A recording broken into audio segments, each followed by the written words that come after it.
Ladies and gentlemen, welcome back to another episode of the Cloud Ninja Podcast. Today we're joined with, of course, our regular co-host, Free Game, the third, Black Uchiha, and I guess another one of our co-hosts now, Mello. What is it? What did I call Mello? Mello the third? Yeah, oh my God, Mello the third. Oh damn! What was? Oh no, Mello had like 60 different names. Mello the creator, Mello the dreamer. How did I forget? I'm How did I crying. forget?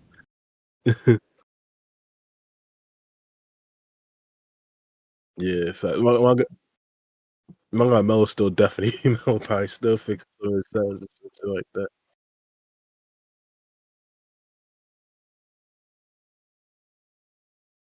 Yeah, for a fact, for a fact. You did send Yeah, it, bro. yeah, yeah, I was about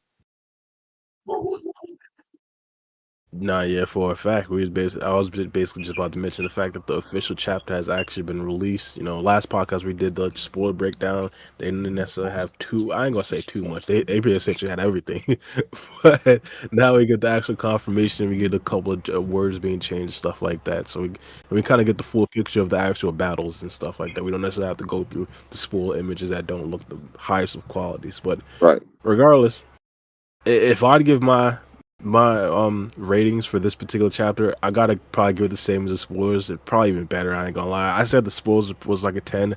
I have to give this a 10 as well. And of course, it could just be my I guess allegiance to my guy Kawaki. The fact that he came in so cold, he was aura farming as well. Probably not as hard as a Boruto we discussed last pod, but I still believe that one of the things that is super important for any chapter is plot progression. Kawaki potentially unlocking or not unlocking, potentially removing his limiters is crazy plot progression. Now, of course, I say potential because we haven't necessarily got it like confirmed yet and anything like that. We have maybe I'm bugging. Maybe I am bugging. If that's the case. Mhm.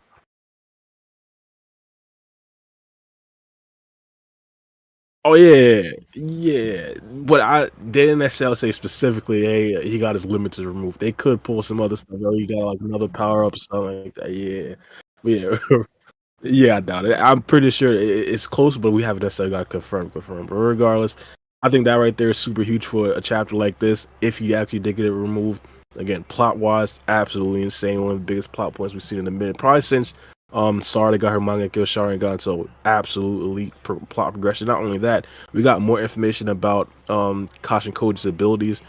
We talked about it a lot this month, or leading up to this chapter. Like, how often does Kashin Koji get his updates, quote unquote?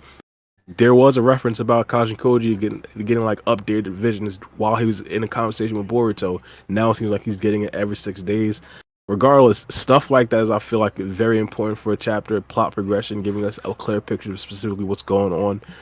And I loved it, to be honest. But regardless, 10 out of 10. Let me know what you guys think about this chapter. What's your ratings?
Yeah, That's well, facts. I can support that. I pretty much agree with the sum of what both y'all said. Overall, this chapter gave me everything that I would look for in a 10 out of a 10 chapter. So I have no choice but to give it a 10 out of a 10. From plot progression is moving the story forward with Kashin Koji, us seeing firsthand how not only the prescience works and how he uses the 10 directions, but a confirmation basically noting that, you know, he can't control this ability and checking on the futures whenever he wants to, but he just sees these updates as they come, and he says it's been 6 days since the last update, and it just happens randomly. So that Yeah. was interesting. um a lot of cool things, especially with the Boruto versus Jura. Hands down, the best fight up to date. Especially with the early parts of the chapter, it really showcased how Boruto was able to, you know, utilize his arsenal to the fullest of its extent with the current predicament in front of Mm-hmm. him. I think he did as good as he could possibly do with the cards he had in front of him. And Yeah. then we even see he played a 3D move with setting up Kawaki approaching to the battlefield and somehow, some way getting Delta to meet Konohamaru and Mm-hmm. Mitsuki at that rendezvous point. So that's a good little nod we can get into later on in the pod. Um Kawaki pulling up, I'm not gonna cap. You know, y'all know I don't like him, but hey, dude pulled up. It was crazy, you know. Ruthless as always. This is the type of Kawaki we need in the story. This type of maneuvering and this type of level-headed thinking, because we see that, you know, he's cautious, you know, with activating his karma seal at the end of the chapter. So that's another thing that I liked. And he's warning Boruto, still being realistic, but warning Boruto if he loses control, like Free Game said, which could be something excited to get into for chapter 24, he's gonna kill him right there on the spot. So a whole lot of good things happened this chapter, all in all. And we also saw my guy Damon out there in the cut chilling. I don't know if people really peeped that. He was out there chilling right there next to Ada, and he was also in the Did in one not of the see little that. flash forward. Yeah, his head was also in one of the little flash forwards reels that Kashin Koji saw. So I'm excited. We finna get my guy Damon out here getting some action sometime, some soon. I'm calling it within the next couple of chapters for sure. We finna see my guy Damon put somebody's head in the dirt. But all in all, chapter 23 was a 10 out of 10 for me for sure. Facts. Well, Facts. Facts. sounds straight. Sounds straight. What about you, Mello? Who's your Yeah. top three? Yeah, no, this chapter was fantastic. I thoroughly enjoyed it. Mostly for me, I really like the Kawaki stuff the most. And it's mostly because it's like I said on my stream, it's the thing that LeBron James said when he was asked the first question in his interview from his first championship, okay? And that's how I feel about Kawaki. It's about damn time, right? So I take a look at Kawaki, new drip, but more importantly, right, Ikimoto likes to communicate things through his visuals as much as he does through his dialogue, like any writer would. But there are layers and depths to his style of writing. If you take a look at his introduction, he's stepping on the head, he's attacking the face, he's posted above his enemy swipes at him, he dodges the attack. It's very similar to Boruto's reintroduction, right? It's like the allow me to reintroduce myself vibe, right? That kind of aura. It's the same effect that it had for Boruto's reintroduction it has for Kawaki. I said it at the time, then I'll say it now. I wouldn't consider this Kawaki the same as the Kawaki from the previous 22 chapters, time of recording.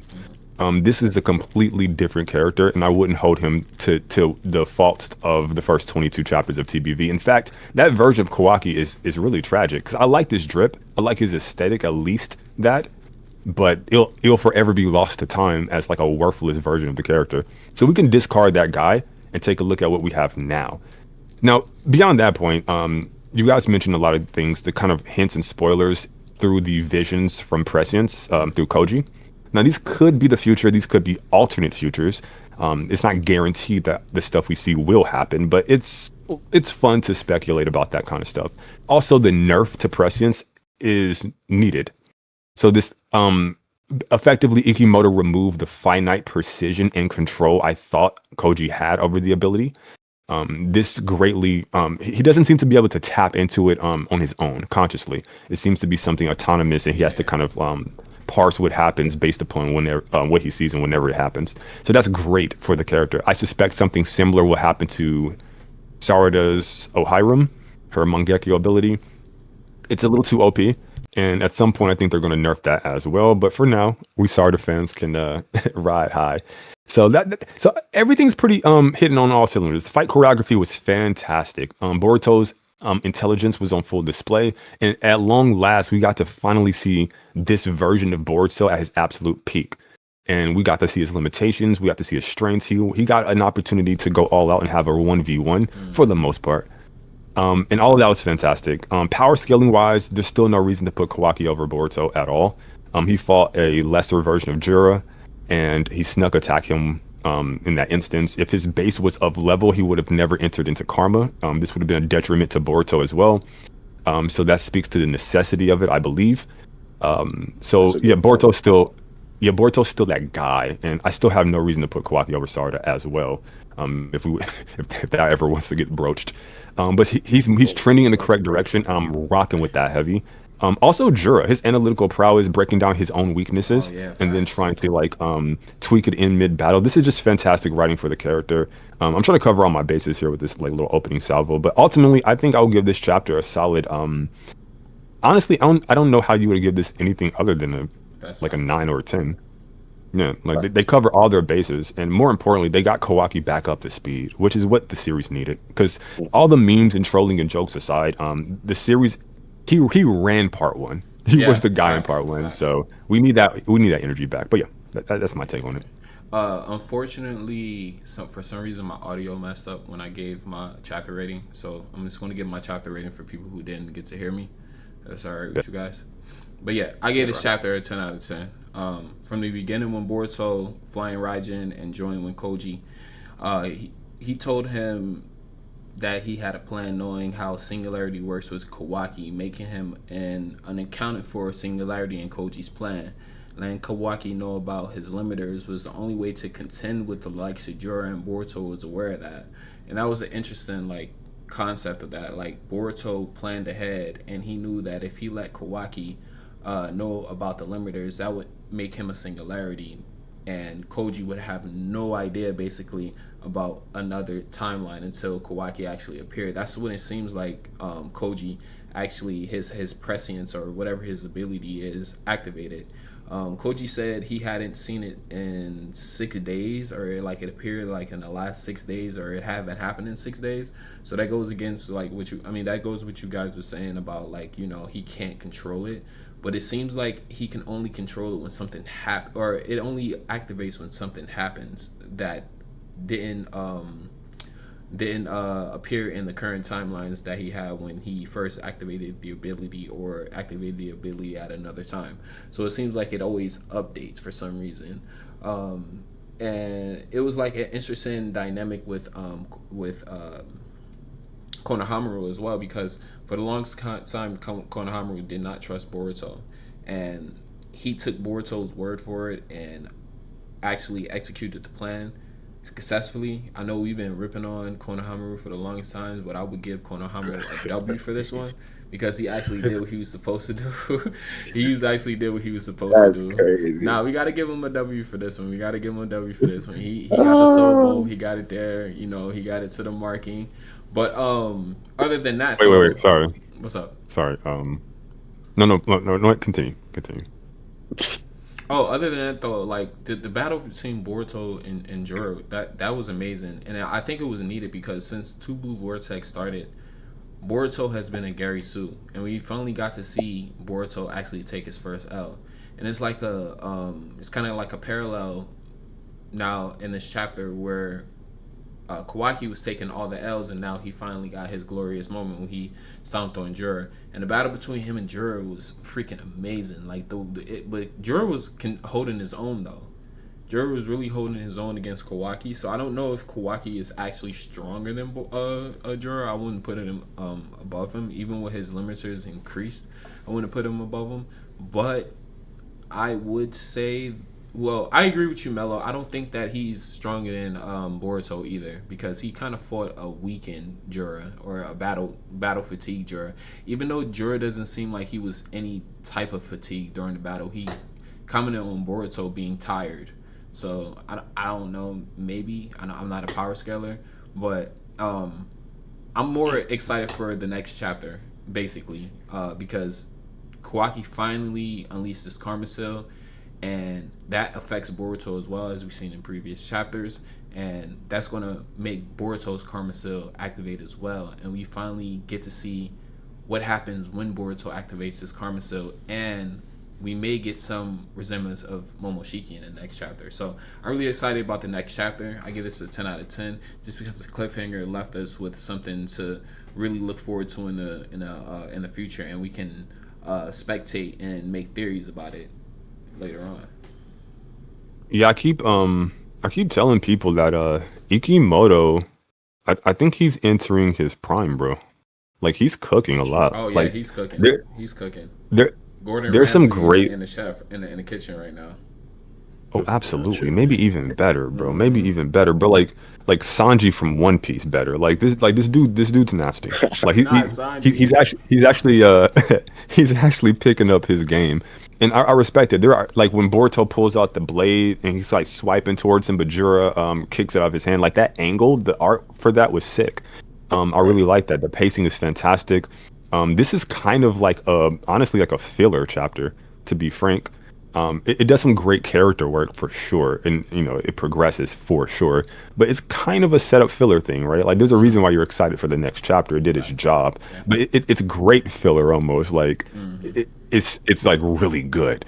So yeah, no, it's fantastic. One thing I really love is Koji. I love it was so interesting to see, like, Koji was so defeated.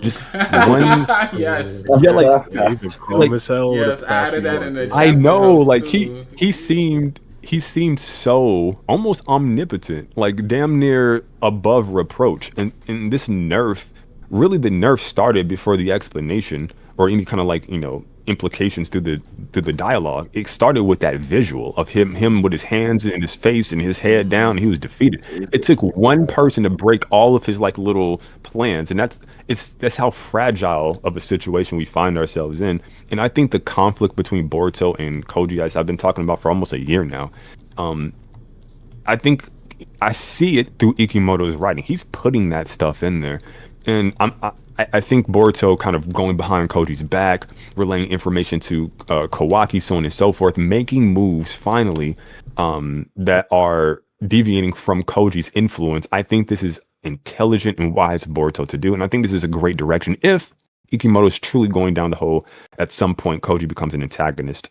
The means justify the ends type of vibes, and it could be cool. Could be fun. Yeah, I said that too.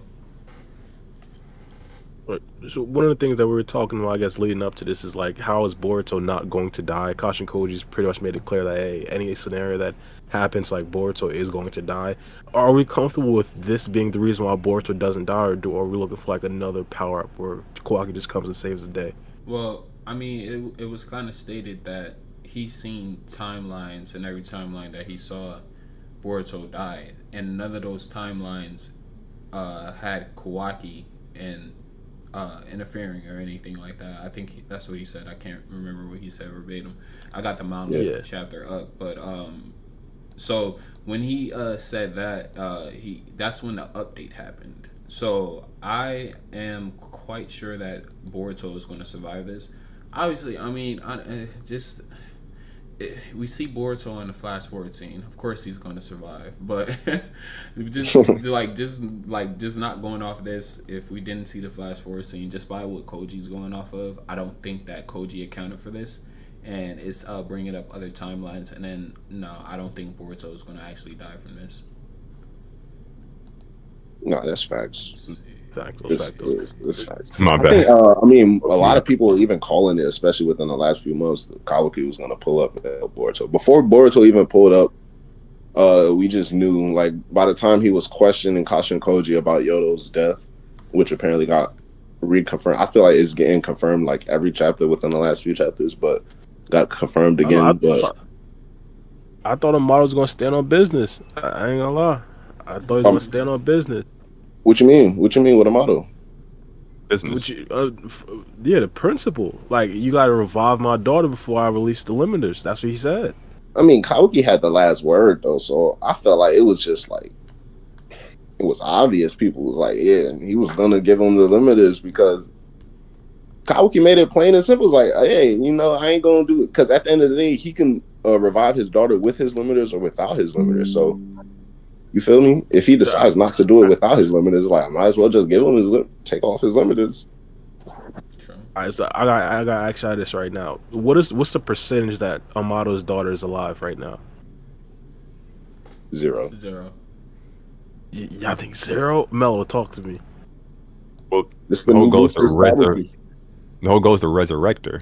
So in order for that to even be a thing, she has to not be a thing. What? You lost me.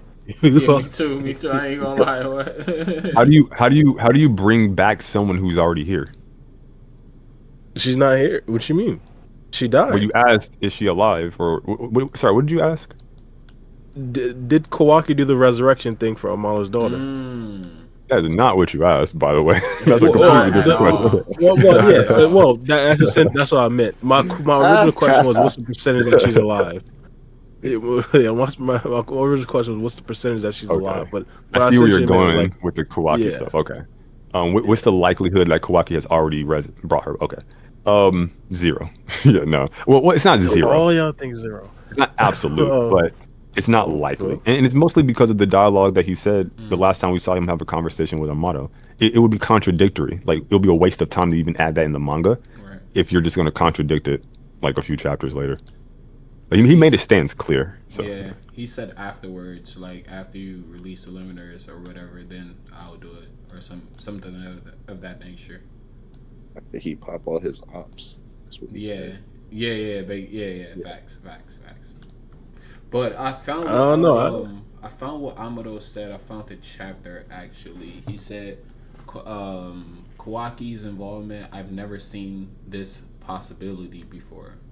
Very cunning board, so he must have relayed something to Kawaki during the past few days. That's what I was referring to. So like, I'm sure you guys know this, but maybe for like the audience. So basically, like, when it comes to like prescience and how you get to those possible futures, you have to make actions in the present. You guys know this. So the reason why Koji wants to limit the amount of singularities that exist, and all singularities are just people who know about this stuff. Kawaki is not a singularity. He's not one. Even though he's a wild card, he's not a singularity. So the reason why he wants to limit the amount of singularities is because the more people who know, the more they start trying to do things to alter the future, and the more the future changes. So it messes up his plans. Boruto moved, so it's Boruto's fault. Boruto is the singularity that made choices outside of the scope of Koji, and now that we know that Koji, he gets updates every so often, it's not like a thing he can control, it's autonomous. Then Boruto's actions is the thing that switched the future. So that's the reason why Kawaki's a wild card. We obviously saw that he saw Kawaki in the updated version, so it's not like he was out of the realm, like he's defying prescience and he's like a blank. No, it's just that he just didn't get the update, and Boruto fucked shit up for him, for Koji. That's all he was saying. But yeah, I mean, maybe not fuck shit up. Maybe this is the route that actually he had to take to actually defeat Jura. I don't know. I mean, he has to look over all of these new futures and then plan accordingly. Basically, like everything that he had before is just like is useless, or could be. And to be honest, Boruto could be ruining things right now because the path that he's set on right now, this could like completely erase the possibility of us actually like defeating Jura in the future. Like right now, it might look good, but and then next thing you know, Kashin Koji says, "All right, so there's no possible way we actually defeat Jura." Like he could easily say that next chapter. Boruto doesn't have prescience, so he doesn't know his actions are like going to be the ultimate thing that leads to destruction. Like basically, Koji had us on training wheels, and Boruto like tore them off. He's like, "Nah, I'm just going to fall and stumble, and if it happens, I'll get back up, bro." Yeah, he tore the training wheels off for sure. It'll be a nice storyline if Kashin Koji actually does say like, "All right, now there's legitimately no chance of us actually defeating Jura, and they have to make like one or two people different singularities so they could actually find different futures." That's impossible though, because all you would have to do. Sorry. No, go ahead. No, I was just saying all you would have to do is just wake up Sarada. That's it. So like, there's no possibility where they can't win. Just wake her up, and it's a dub. So yeah. I do want to get to the Sarada power scale right after this chapter. Lying? I mean, You put Kawaki, Yeah, Boruto, and Sarada versus that Jura, that dude's cooked. Like, yeah, 100%. Like, that's a Boruto is possibility. cooking. Injured Boruto is contending with this dude, bro. Like, nah. Now, No, whatever yeah, for a fact. rage version of Jura that Koji's so scared of, that's a completely different character. But this version of Jura, that dude is easily getting cooked by Sarada, Kawaki. The big three, the monster trio, is over, bro. So you believe we're not really seeing the full power of Jura? Fuck no. I feel like this Especially fight because was like mid diff, at most mid diff. I think I think we're going to see his apex. I think that little anger state or whatever that, like, you won't like him when he's mad, his Hulk smash form, whatever that is. I don't even think he knows he has it right now. I think whatever power he outputs versus Kawaki and Boruto and whoever joins, I think maybe Hima might show up, heal Boruto or something. Whoever what he outputs now, I believe this will be his absolute peak right now, and this would be like what he knows he has, and then whatever Koji's scared of is what he'll like awaken and discover out of necessity or something like that. But I don't think I have another form I could tell. I don't think he has that, like, cognitively. My perfect. Yeah, I think that makes the most sense as opposed to like because a lot of people are just saying like he's holding back, but he's saying certain things that just lets us know he's actually enjoying this fight versus Boruto, and he's putting in effort to try to kill him with these Bijou bombs. So it's like, it could be controversial if you want to just accept the fact that he's holding back, because then you're trying to get into, well, how much is he holding back? How much is he actually trying? So I do think like he's just fighting and he's producing what he feels like is necessary to fight. And like Melo say, he just knows that this is what he's capable of. And I feel like once he gets to a point where he actually gets angry and he starts like having an emotional amp, then we're gonna see like that type of true monster and that true fear that Jura probably has hiding in him. So yeah, because if you, sorry, oh my bad. No, go ahead. No, I was just gonna say, because like if you take a look at like Jura, he's a character who's ultimately trying to run from emotion, and that's rooted in emotion. It's rooted in fear. He has a fear of the conclusions that human beings arrive at through love, but that love can be replaced with pretty much anything that he perceives humans using to arrive at poor conclusions or negative conclusions. So he's trying to run. He's using like fear. Because of fear, he's trying to run from emotion, but it seems like emotion is the very thing that's going to allow him to escalate and ascend to this like scary levels of power. So I think you might be onto something, Black. Like right now, if you take a look at it, like he's very nonchalant. He's very like chill, right? Very mellow. Okay. And I do think something is going to tick him off. Maybe he's not going to be. It's almost like that kid who's super talented and always wins, and he's finally challenged and he just spazzes out because he's never felt failure before. I think something like that. He's a child. He's a fucking infant. They keep letting you know. His conclusions don't make sense because his reasoning is flawed because he's so damn stupid because he's so damn young. So he's definitely going to lash out, and I think that's how it's probably going to happen. They're going to push him to the point where he absolutely like breaks and his power gets surpassed and he can't take it and he awakens something new, or it could go in a different direction. But So to be honest, so y'all don't think that he was going full out on Boruto? Like, it just seems like he wasn't able to defeat Boruto because he stated that it took a while for him to pretty much what is it called? The Bijou bomb. To produce a Bijou bomb. So he was going to snipe him because it was faster or whatever. So the Bijou bomb. I mean, he even came to the conclusion towards the end of the chapter. He was like, "I'm just going to beat you to death," because because at first he contemplated which version of his Bijou bombs would actually be more effective against him, and then after they fought and squabbled a little bit more in the air, which I actually have to note too. Like, I really like the Dragon Ball aspect that they took to, because this is, I'm pretty sure, correct me if I'm wrong, like the first aerial battle, like full on aerial battle we had in the Boruto IP. So like that was fire. But he was contemplating on which Bijou bombs at first, and then later on he just decided like it'll be quicker, and that's when he just started slugging them through the entire battlefield and just punching them, making craters through the floors and stuff like that. So yeah, he was fucking them up. What Jura's interesting. I'm sorry, hit it up, Bar. And I was gonna say, for a fact, I could pretty much see him actually having that. Well, not the actual intended goal to kind of hold back, but that unintentional way of like I'm holding back until I actually have something to fight for. One of the things that we've pretty much known for a long time in Naruto is that you actually get like an actual power boost once you find something that you love to fight for. And to be honest, I wouldn't be surprised if Jura actually read that somewhere and tries to tap into that a little bit later on in the series. But does that, Yeah, I feel like does that apply? That applies to ninjas though. Does that apply to Tell The Beast? Shinju.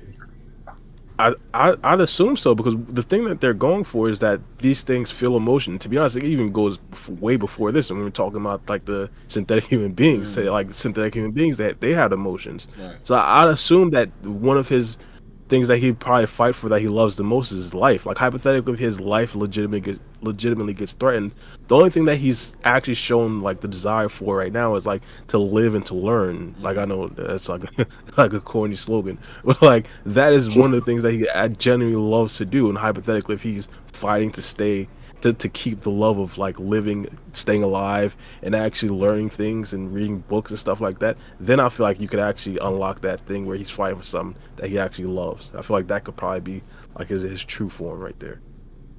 Jura is such an interesting character because he's so like he has so many internal like conflicts that he himself is that he's not even aware of.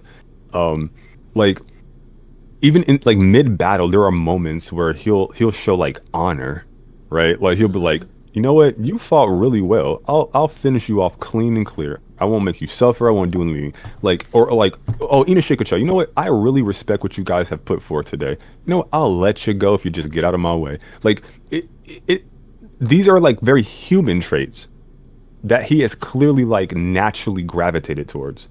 This inquisitive nature, a level of almost empathy as well, for his opposition. Like these are very human traits, and this is very much so him. Like this is who you are. So when he keeps trying to strive for a conclusion that's going to deviate from his natural conclusion, he's trying to just be a pure monster, because that's ultimately, because once you get past love, there's a whole line of like things that can make humans go haywire, right? So you got to get rid of love, you got to get rid of empathy, you got to get rid of hatred, you got to get, because that could blind you as well and lead to negative conclusion. He just got to get rid of everything. And at some point, I think maybe it'll be brought to his attention via talk no jutsu or something.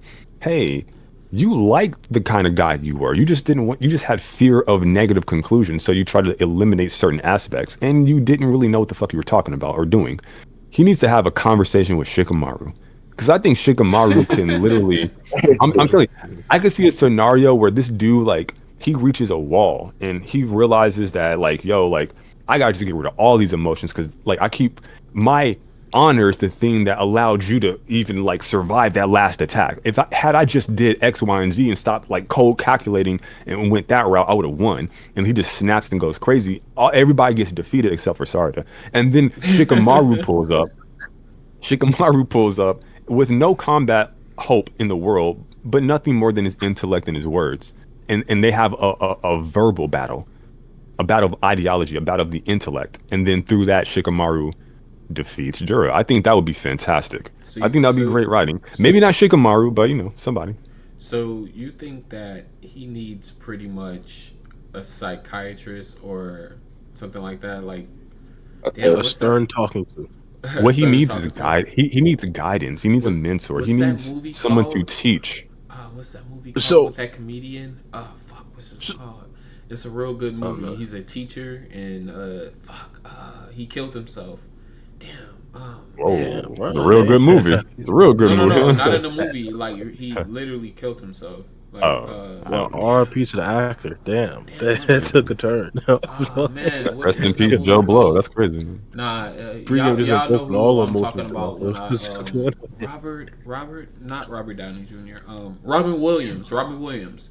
He did a movie. I can't remember the name of the movie though. Hold on, let me see. Robin Williams. I don't know how are you about to connect this now again. Because he took like around a corner. Y'all talking about like talking jutsu and shit like that, but like he did this like amazing movie where it kind of like simulates that, where like he taught the kid. It's called Good Will Hunting. Actually, yeah, y'all should see that. Y'all should peep it out. It's a kind of an older movie, but it's a good. I've heard of that movie. I heard of it. I was just too young to like it didn't appeal to me. Like I was more into like his Jumanji or Aladdin or stuff like that. That was more like my speed when I was a kid. That was a little too mature for me at the time. I think I've seen that when I was more like in my teenage years. But sorry, I didn't mean to go into another topic. But yeah, it kind of relates because you said that he needed to sit down with Shikamaru. That's kind of like what happened in the movie. By the way, rest in peace, Robin Williams. Williams, he was a great actor, great comedian. Yeah, rest in peace. Life is difficult, so rest in peace, sir. Yeah, if you got anybody facing mental issues out there, make sure to get some help. Talk to somebody. Yeah, all that. Absolutely. But Melo, so you're saying there's like a non-zero chance that Jura becomes a good guy? Bar wants everybody wants. I was about to say Bar wants the whole entire community to hold hands and join together. And Kumbaya. Mello watches One Piece. Mello watches One Piece. Like the first 100 episodes is just that. But I've seen like the first 100 episodes, and it was just that, just enemies and evil people. The first 100 episodes out of a fucking over 1,000. You watch Dragon Ball. You should have some like empathy for this. Yamcha, Tien, like my favorite Dragon Ball character was the villain. Yeah, Piccolo. Yeah. And he's the best character in the entire franchise. Like I don't know what to tell you. Even Majin Buu at the end, like he became a good guy. Let's be honest. No, I don't see Jura return. They already turned so many. I don't see Jura return them. I can definitely see Jura returning. He's the closest to being a human to any of them. Like it's so funny. He's the closest to being human, but like the furthest away because he's not based on a human. He's based on the Ten Toes. I'm sure there's some aspects in there through code and the claw marks or whatever the fuck. But yeah, it's definitely not a zero. But they gained how likely is it? Though, like so they gained their own will, basically. Like they just need guidance. Yeah. That's really what it is. They need someone who's competent and mature at the helm to just see the thing is they what the Grimes need. I don't even know if Mitsuri and Ryu's coming back, to be frank. And Jura might actually die and be brought back. That's very possible. And that's how he unlocks whatever like rage mode or whatever. But it's hold on, sorry, come back to me. My ADHD's kicking in. Sorry. No, for a fact. I think we kind of been through this. I said Shin. No, I was right. Shin Uchiha, like he was kind of like these things as well. All we did was send him to the orphanage with my guy Kabuto. He got him right. What's the problem? I mean, the kid, not the older one, not the original Shin Uchiha. That nigga dead. Yeah, we had to. I mean, you can compare that to the Shinju though. They're still like. Well, I was about to say, but if you think somebody would have go up to ask Jura right now, like, yo, bro, can you like not kill Boruto? Can you chill out? You think he'd just be like, all right, I'm chilling. If you propagandize him like Shikamaru, like I think requested, I give him the correct books. I remember my point. Sorry. Funnily enough, I think it has something to do with your question. Fuck. Are you kidding me? Hold on. Sorry. Please continue. Write notes, please. Write down notes. That's probably the last comment I made.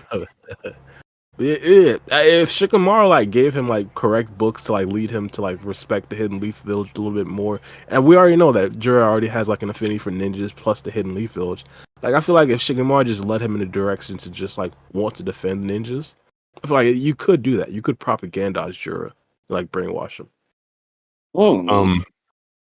So basically, it's like any character, right? Like how do you even begin to talk to Sasuke if you're in Naruto? You have to eliminate. You have to start removing things that he's relying on to get him to his conclusions. Most importantly is power. You need power to influence the world. You can be powerless and then inspire people, but it'll be much easier with actual power. This is what Madara did. This is what Hashirama did. This is what Tobirama did. This is what all people who influenced the world in great ways did. So what you have to do is what Naruto did. Defeat him. Because if you take away that option, power, then he has to listen to you. Because you're literally putting him in a position where you're forcing it. Right now, the Shinju don't have to listen to anybody. Even if somebody like Shikamaru or Boruto, whoever, the son of Naruto, wants to use Hokage no Jutsu or something akin to this, some kind of negotiations or whatever, like Black alluded to, can you just come up to him and be like, "Don't kill Boruto"? Fuck no, you can't, because he still has power as an option. You need to remove that as an option, and then he'll have no choice but to capitulate. So until that happens, you can always reach the innermost person inside, and then kind of they'll concede themselves, even if they have the victory power wise. That's entirely possible too. But you have to break them of, or remove whatever they're using in their bag, and then you can kind of win the day. So no, I don't think they can just appeal or do talk no jutsu. Even if you take a look at Naruto, he had no answers for pain when he was at his apex. He's like, "What's your answers?" He just turned his head, right? Which was beautiful writing. It was only after defeating Pain and reducing him to really just, he has to stand there and fucking listen. He tried to sneak attack Naruto when he finally found him, and when Naruto finally found him in that tree, didn't work. He literally removed all his options. All you can do is just sit your ass here and do what I want and move as I want. And that's what they need to do with the Shinju. They need to break them of their power and then pull up and then either destroy them or attempt to help them. Because I think they're assets. I don't think they're liabilities. I don't think they're villains. I think they're antagonists. And I think the real villains could be Koji, Amado, Akibi Sanzu, his daughter, some stuff with Delta, and of course Kawaki and his crew. Yep. Well, this is interesting. I might take it completely left. So if y'all want to build off of that, let me know before I ask my question type shit. Okay. Nah, go ahead.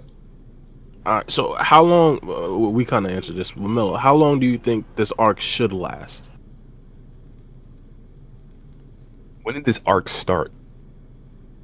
I've been saying like since chapter 1. I think this is like the entire Shinju plot. Nah, this chapter is like chapter 15. Chapter 15. I say chapter 1. I get what y'all saying, but I say it's just the beginning. So for me, how I view it, it's kind of like Dragon Ball. It always goes back to Dragon Ball because it must. Okay, it's the GOAT shit. So you got Namek Saga within the Namek Saga. It's not even Namek Saga. Within that, you got the Ginyu Saga, the Frieza. I'm like, fuck that. It's the Namek Saga. I know technically you got Ginyu Saga and you got Frieza Saga and you got all these sagas within the fucking arc. No, it's the Namek Saga, the Saiyan Saga, the Sail Saga, the motherfucking Boo Saga. Keep it simple. All that Android Saga, Sail game, fuck all that, man. It's 4 arcs. Sagas and like arcs, but I know. What you mean. It's 4 arcs. It's 4 arcs, and then fuck all that shit. So that's how I look at it with Boruto. Like you introduce the a new antagonist, a new group, the Shinju, and you haven't resolved them. So until you resolve them, it's 1 fucking arc. Now, there could be, until you introduce a new antagonist, and then maybe we have the enemy of my enemy is my friend, and then we move on to some other shit. Sure. Then that's the introduction of the new arc, and then the Shinju aren't resolved, but that can be fixed later on. But right now, they haven't done that. So we're literally in the middle of this breaking these motherfuckers. We defeated 2 of them, and there's like, 3 more remaining. Now, of course, you have stuff like the Akatsuki. They get introduced, but they don't get immediately defeated. They are an overarching villain. But even through that mechanic, you can kind of see certain writing techniques that they use, right? They don't show too much. They don't give too much. The Shinju are here, and they've been here, and they're very much so prominently featured. They're not like some shadow organization that they're promising in the future. Or that they're hinting at. No, they're forefront. It's a completely different scenario. So yeah, I would consider this still 1 arc. Yeah. It looks like it looks like Ryu. He got he appeared in chapter 14, so it had to be chapter like 9, 10, maybe 11. Let's just say that. So given that, how much longer should the arc be? Until they resolve whatever happening in the sand. Until they leave the sand, like until like Sarada, Konohamaru, like, because that's when the mission's done. Right, I think. Impeccable question now. So do you think they should dive into the bug thing or just finish it if hypothetically they defeat Jura? Because one of the things that we did learn is that if you defeat Jura, all the Shinju they pretty much they get clapped. That's why I don't think Jura is gonna die, and I think this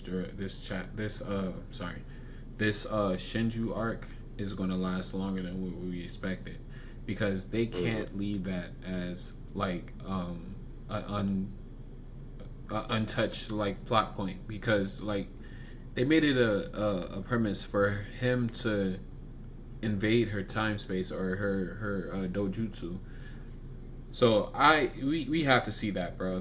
We have to see that. I don't think that Jura is gonna die. I think Jura is gonna find a way to get away, or something's gonna happen. But I don't see Jura dying in either of these chapters, because if Jura dies, because you said it like they can revive him, but if he dies, then how are they gonna revive him? They're all dead. If what you guys say is true, is like if they kill Jura, then all of them die at the same time. Mm-hmm. So that would be an end of all the Shinju at that point. Is that true? Do we know that? I'm not saying it's true. That's why I said what you guys said. No. I'm genuinely asking, because there could be dialogue from Koji, and he'd be like, "Yo, if we kill this dude, we win." Because I don't remember. That's what I'm genuinely. I think it's from Boruto who actually alluded to that. Who said it? Not Koji though. Who said I think that's when he was giving information to the Leaf Ninja and stuff like that. Well, that is open to interpretation. It could just be, hey, if we defeat the strongest guy, the rest will fall pretty easy, and then it's GG. It may not just be, hey, we beat this guy, and they all just like there's like some hive mind link, and if we defeat this one thing, then yeah, I don't think I don't really vibe with that. It's also kind of like shit writing, like, so if you defeat Jura, then Mamushi dies. Well, Mamushi ain't did shit. The fuck. I also think, Ikimoto introduced like characters doing things off panel, obviously, duh.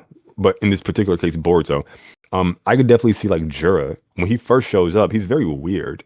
When Sarada is absolutely fucking violating Ryu, this dude, like, he's poking his fingers out. He's like, Jura looks at that shit and does nothing. When he shows up there, yeah, like he did not, sir. And then he shows up there, he looks at Sarada and just dips.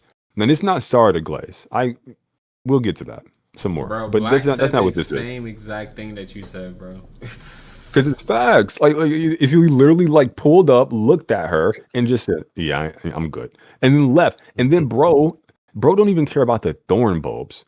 So I'm like, I know you care about the thorn bulbs. Question too. Boruto cannot be more of a priority, because you had an opportunity to kill Boruto before this. And you prioritized the thorn bulb over Boruto, even though you could have just given it to Mamushi and stayed there and killed Boruto. We still ain't resolved that. I don't know what the fuck that was. We moving on. So I think this motherfucker has Mamushi and Hirari mobilized. I think just like how Boruto went to Kawaki off panel and it was revealed later on, I think Jura has done something off panel, and I think he'll get pressed, and he'll be on the verge of death. And then his little off-panel plan will start to trigger, similar to how Boruto's did. And they'll kind of like play little parallels between Jura and Boruto through that means, I think. But yeah, because I agree with you on that point. Because if they just kill Jura and that's like the end of it, that's terrible writing. But I do think that it makes sense though if they kill Jura, because they say he's like the embodiment of the Ten Tails. So if he's the embodiment, then the actual head of the Ten Tails is now gone. So it's like the analogy: if you cut the head off the snake, then you pretty much kill it. So I really don't. Sorry, I kind of wanted to add some context. When I say kill Jura, what I mean is I don't think Hirari was killed. I think he was defeated, but his thorn bulb had persisted, so he didn't die. He just resurrected, quote unquote. So when I say kill Jura. Yes. Yeah, like when Kawaki stabs him in the face or whatever, I don't think that's his actual eye, and I don't think that's his actual face. When Boruto cuts his leg off, I don't think he cares. It's just chakra molded in the form of whatever the fuck that nasty ass leg was. Like, that's all that was. I think what they actually are, I think their actual physical forms are just the thorn bulbs. And until you destroy that, you actually don't defeat them. So I think Jura would just die in the same way Hirari did, quote unquote die, but his thorn bulb will still be there. It'll be retrieved and he'll be resurrected through that mechanic. So, but it's entirely possible that Jura is just different. So yeah. Maybe he is just not a thorn bulb. Maybe what you see is what he is. He's a different thing, I think. I mean, he is a different thing. He's the embodiment of the embodiment. Oh my god, the embodiment of the Ten Tails.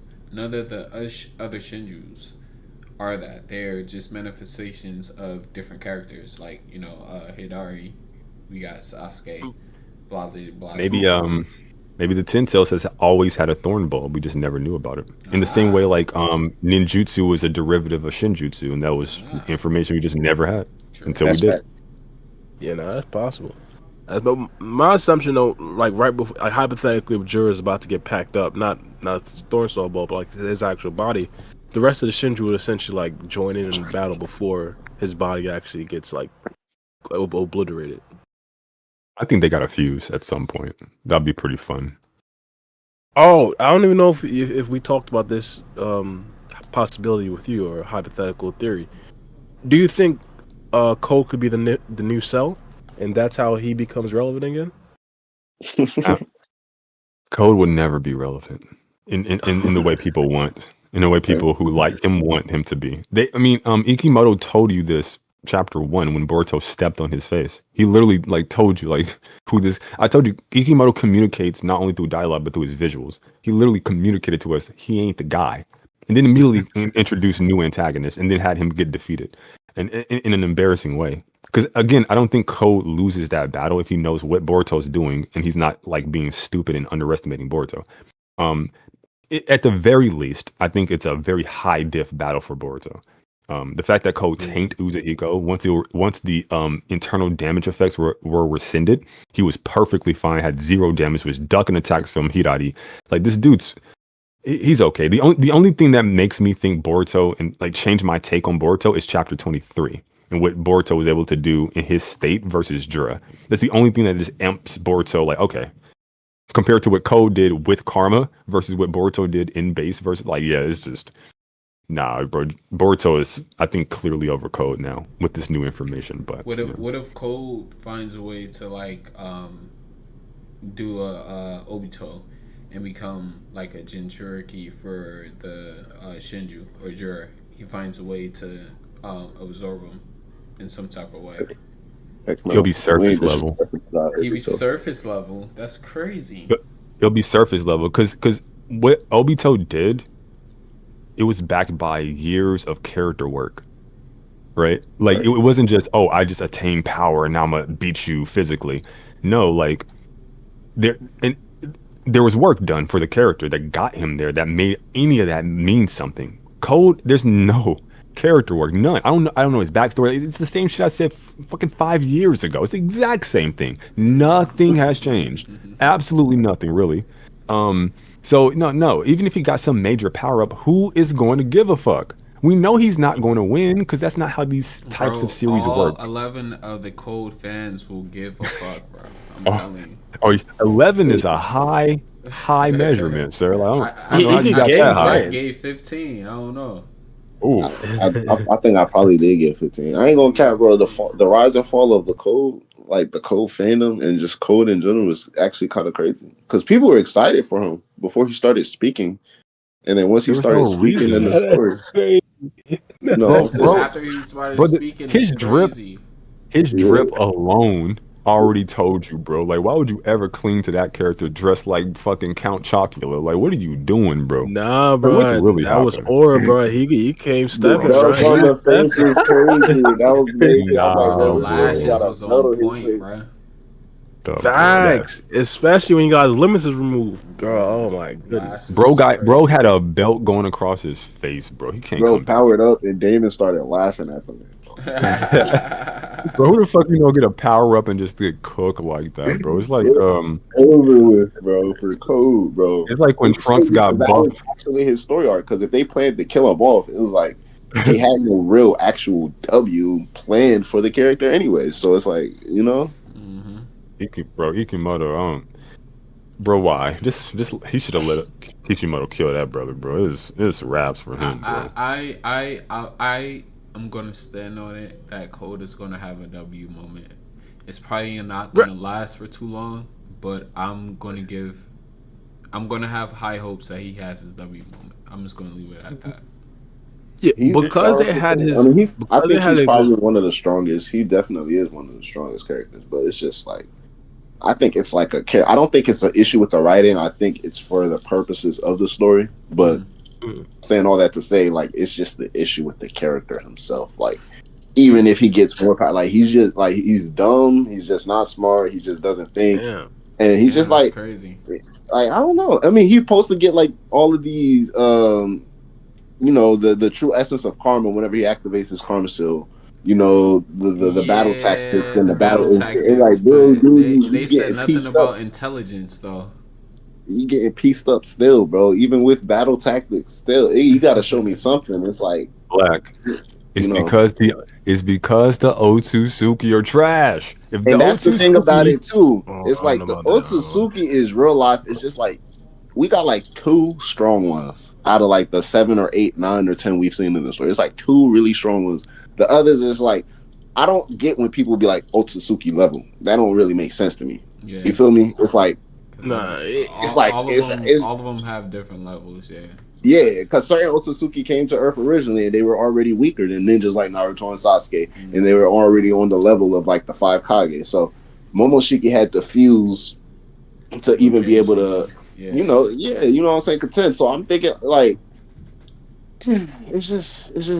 I feel like Otsutsuki have a higher capacity, like maybe like a higher chakra capacity and a higher durability, which has been shown, than Shinobi and humans, which is natural, but in the like there can be weak Otsutsuki. They're like very, very weak Otsutsuki that can get, you know. The Otsutsuki they're the Vince Carter of anime, bro. They're the Vince Carter anime. Super they're super talented, but they don't fucking work hard. So their talent goes to waste. This is the reason why like Shinobi can just like take like little like shadows of what they do. Like ninjutsu is a derivative of shinjutsu. That's the reason why we can take like ninjutsu and then surpass your shinju with it, because you have no, like, you suck. You have all the talent, all the genetic potential, but you don't know what the fuck to do with it. You're garbage. They're garbage, bro. The fact that you said Momoshiki had to fuse to deal with the local 33-year-old black man. He's probably 37. Momoshiki ain't get his nails dirty. Bro was running from the local black man. He was running from that brother.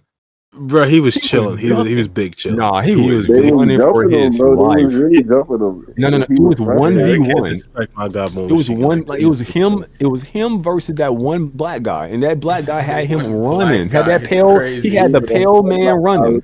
The one black guy is crazy. That brother had the pale man running. Okay, it was over, bro. And then he had the he got cooked by base Boruto Genin. Like, the fuck? I feel like I like the coldest Otsutsuki are Ishiki. Not even. I don't even. It's hard. Boruto and trash.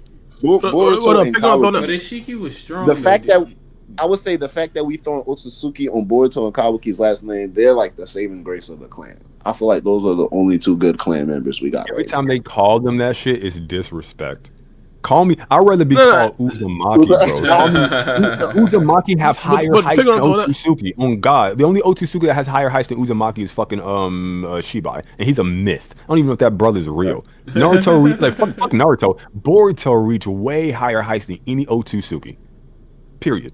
Well, currently, except for a few. But the term Otsutsuki level, that is an important thing. It's like I consider the line of demarcation would probably be like 8 gates my guy. Like, if you're weaker than 8 gates my guy, you're not Otsutsuki level type of thing. I think like after the war arc, you needed like a term to symbolize characters that are of that level. I'll say I get what you're saying. 8 gates shouldn't be the barometer for shit at this point. Nah, I say if you it should be. It still should be.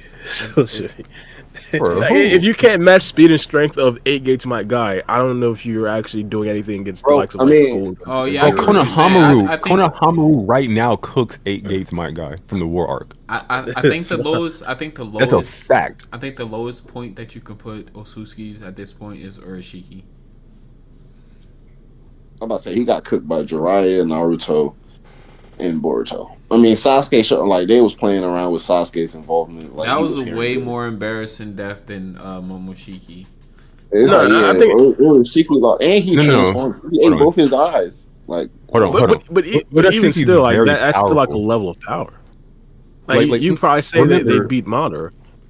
he's fighting Sasuke and Gaara of the desert in the desert. He fought Gaara of the desert in the desert with a One Tails and Sasuke at his apex with no nerfs or anything, no chakra, nothing. And yes, he had a few puppets, but still, like that was fucking impressive from Urashiki. Which you even saying that I feel like that was a better showcasing of his power than what we even saw with the final battle with Urashiki. Man, It was we a very even bad get show. I'm not wait, even hold upset. on. Pause. Hard pause. We didn't even get to see that battle. We don't know what the hell happened. I mean, when he's dodging the tail beast bomb point blank range and he's flying around and we see what it's like, we get an idea of like how the battle's been going. Basically, if Sasuke and Gaara are fighting you in the desert, like there's no point in that fight like that we should return back to where you're like alive. So the fact that he was just like casually smiling and laughing and just dodging attacks and like this dude was clearly like not threatened by these two monsters. Like at all. So I'd say Kinshiki is probably like the weakest Otsutsuki, or maybe if you consider Tonetti don't give me without Kinshiki. his eyes. No way you can't. No, give me for sure. Kinshiki, bro. For sure. Trash, well, bro. maybe because I'm so like nostalgic versus with the Sasuke versus Kinshiki battle, that shit was animated so fucking beautifully. Maybe that's why. But that's the standard. But that's the standard. Arguably, the weakest Otsutsuki member could split the planet with one blow. Like that's the standard. I think Kinshiki might be weaker than Toneri too. I ain't gonna catch. Bro, couldn't even split Chochiro with one blow. The fuck are we? And then they're like, Chochiro is planetary level. It's like, bro, if you gotta put Chochiro at planetary level just to make sense of Kinshiki's lack of offensive potency, we got a problem, bro. Toneri fucking Chochiro. He putting the fucking the pause on Kinshiki for sure. The Tsuchikage got him so, bro. He got cooked by the Tsuchikage and the Mizukage, arguably like. To the point where he had to rip his flesh off his fucking body just to escape the bro. It's pathetic. Oh, and then think about to point to out do that what? she got to one fuse. shotted by a synthetic human with a rock hand. To be fair, the Kage and is she like dodged that, Momo's attack. Bro, I ain't even on that Lord Ku nonsense, bro. No, fuck that. The Kage, Lord Ku is like that. No, the Kage are not like that, bro. Like what? No. He said Lord Ku. Both. This Lord Ku nonsense, bro. That dude had a old artificial heart, bro. That was just he Lord knocked out Ku the Mizukage, in one punch. He punched base Boruto into a wall, and base Boruto got back up. He ain't shit. He ain't no Jogan, no karma, none of it. They just got back up. Then? It's different. Kage Gaara is fondling 8 Gates, my guy. It's different. They're different. That's what I'm trying to compare. Wait. What Kage you got in the Boruto area whose name is not Naruto? That's beating 8 Gates guy from the War Arc. Gaara's fondling that young man. Stop that. Gaara's fondling that young man. I mean, taijutsu-wise, taijutsu-wise, they said he's of the likes of Otsutsuki clans now. Like his sand was almost fast enough to catch up to Urashiki. To be honest, it was faster than Urashiki because we seen like the side by side. You didn't start. I Gaara is piecing up 8 Gates guy. I agree with Gaara. You guys are different now. Type of dope. The Gaara that was in the War Arc stands no chance against 8 Gates, my guy. But now he's piecing up 8 Gates, my guy. That shows you the jump in the Kage. What's that based on? It would have to be like what anime, manga, novel. So what is it based on? Like what feats do this? I'm genuinely asking. I'm not giving my take either way. I need more information. I just gave him his fight against Urashiki Otsutsuki. Also his fight against Kinshiki, where it was stated that his taijutsu now is now Otsutsuki level. So to be clear, wait, let's stop at Urashiki. So Gaara fought Urashiki with Sasuke's help in the One Tails and still couldn't win, and he literally had to beg his adopted son. No. You said to finish the mission. You said the feast. Mm-hmm. The feast that he displayed in that battle is that his sand is faster than Urashiki. And I'm assuming Urashiki is faster than 8 Gates, my guy. It's absolutely not. It's context there. He was dealing with Gaara in a One Tails, and Gaara was in the desert. Bro had battlefield advantage, and he had a whole One Tails helping him. Yeah, I understand, but during that battle, one of the times was when specifically Gaara was chasing him with his sand. The One Tails wasn't necessarily in the battle at that particular point. At that Also, point, you can clearly see that his sand was catching up to Urashiki, but Urashiki was more agile than his sand. remember, Urashiki's not going all out. Remember, he absorbed Sasuke's power at this point. This is the reason why Sasuke is like so nerfed, even going into the time slip arc. That's the reason why he was so nerfed the entire arc. He has this big power of his. Like, he consumes it when he fights like Jiraiya and them in the past. He could have just did that against Gar. He just chose not to do this. Like, he still has like Sage Mode energy from Mitsuki that he just chooses not to do. He consumes it later, but like I wouldn't even use any of that shit to try to scale Gar. But I'd even positively. say that Urashiki holding back is faster than 8 Gates My God. Okay, based on what? It's based on what we see from Urashiki. Well, not to be honest, based on what we see from Urashiki for a fact, but also the power scaling jumps that we see from Naruto Shippuden to Boruto. Man, I don't light speed was like 8 Gates My Light- guy was breaking through not time barriers, like he was sound barriers and shit like that. Like, yeah, bro, exactly. that dude moved so fast. My point exactly. He cracked my point Madora's exactly. ribs. Madara wasn't. My point exactly. That right there, the thing that breaks that is moving at light speed. That's not to measure how efficient you're moving, but if you're moving at light speed, then yeah, you could warp speed and stuff like that. But if you're moving at light speed efficiently, you're probably not going to do that. Who's moving at light speed? Yo, what's it called? 8 Gates My God. He was moving at light speed, and that's what got him attacked. No, he was for sure. He was. Okay. How do you know that he was moving at light speed? Out of curiosity. Moving at light speed. I'm pretty sure statements. This is like. I think he was moving at like the speed of sound. That's what I said. He was like, because like wasn't shit like that. I know for a fact light speed was iffy around the time where Tsunade and the Raikage needed to be teleported onto the battlefield by that black lady, and the problem was they would be moving at the speed of light, so it would tear their bodies apart. Yeah. And the only person who could survive it was the Raikage, and then of course Tsunade's like, I got my healing powers with Byakugo. So up until that point, it's very clear that moving at light speed equals death.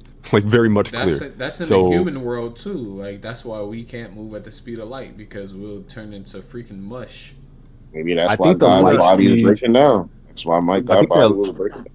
I get what you're saying. Light speed shit was like some analysis from like Madara's Light Fang, and the name Light Fang, and they was like, okay, it was or like data book entries that have descriptors of techniques being faster than light or some shit like that. I think that's where like light speed Naruto scaling comes from. I could be wrong, but I think that's really where it kind of originated from. I'm not agreeing or disagreeing with it. I was just curious about your reasoning, but yeah. No, I get it, but I remember one of the telltale signs was the warping that that 8 Gates My guy caused, because the only way that I could do that is by moving at the speed of light. That was like one of the biggest like telltale signs that he was light speed. Not necessarily. I mean, Sarada can do it right now without moving at the speed of light. But I get your point.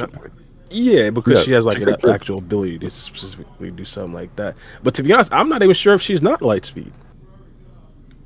I mean, if you can at least her reaction time, bro. Base Sarada TBV's cooking 8 Gates guy. Like it's. So, like, I'm in talking about those are questions as well. I have no idea. Bro, why are those questions? She dodged a mid-strike Chidori from Hirari. Yeah, like, that's what I said. Her reaction time for sure. I believe her reaction time is for sure light speed. And her offensive potency. She literally bypassed his durability, and she outsped this dude with 3 Tomoe. We ain't even got into Mangekyo. So, sure, I upscale her from base to 3 Tomoe. Okay, cool. I like the direction, because I did want to get into a solid power. It did say, I sorry to cut you off. I chat GPT. It said when my guy opened 8 Gate a death and used Night Guy against Madara, his speed was so immense that it distorted space and time. While his exact speed is quantifiable in numbers, it was enough to make Madara struggle to react and ultimately inflict significant damage. Yeah. Yeah, and that GPT needs to cite.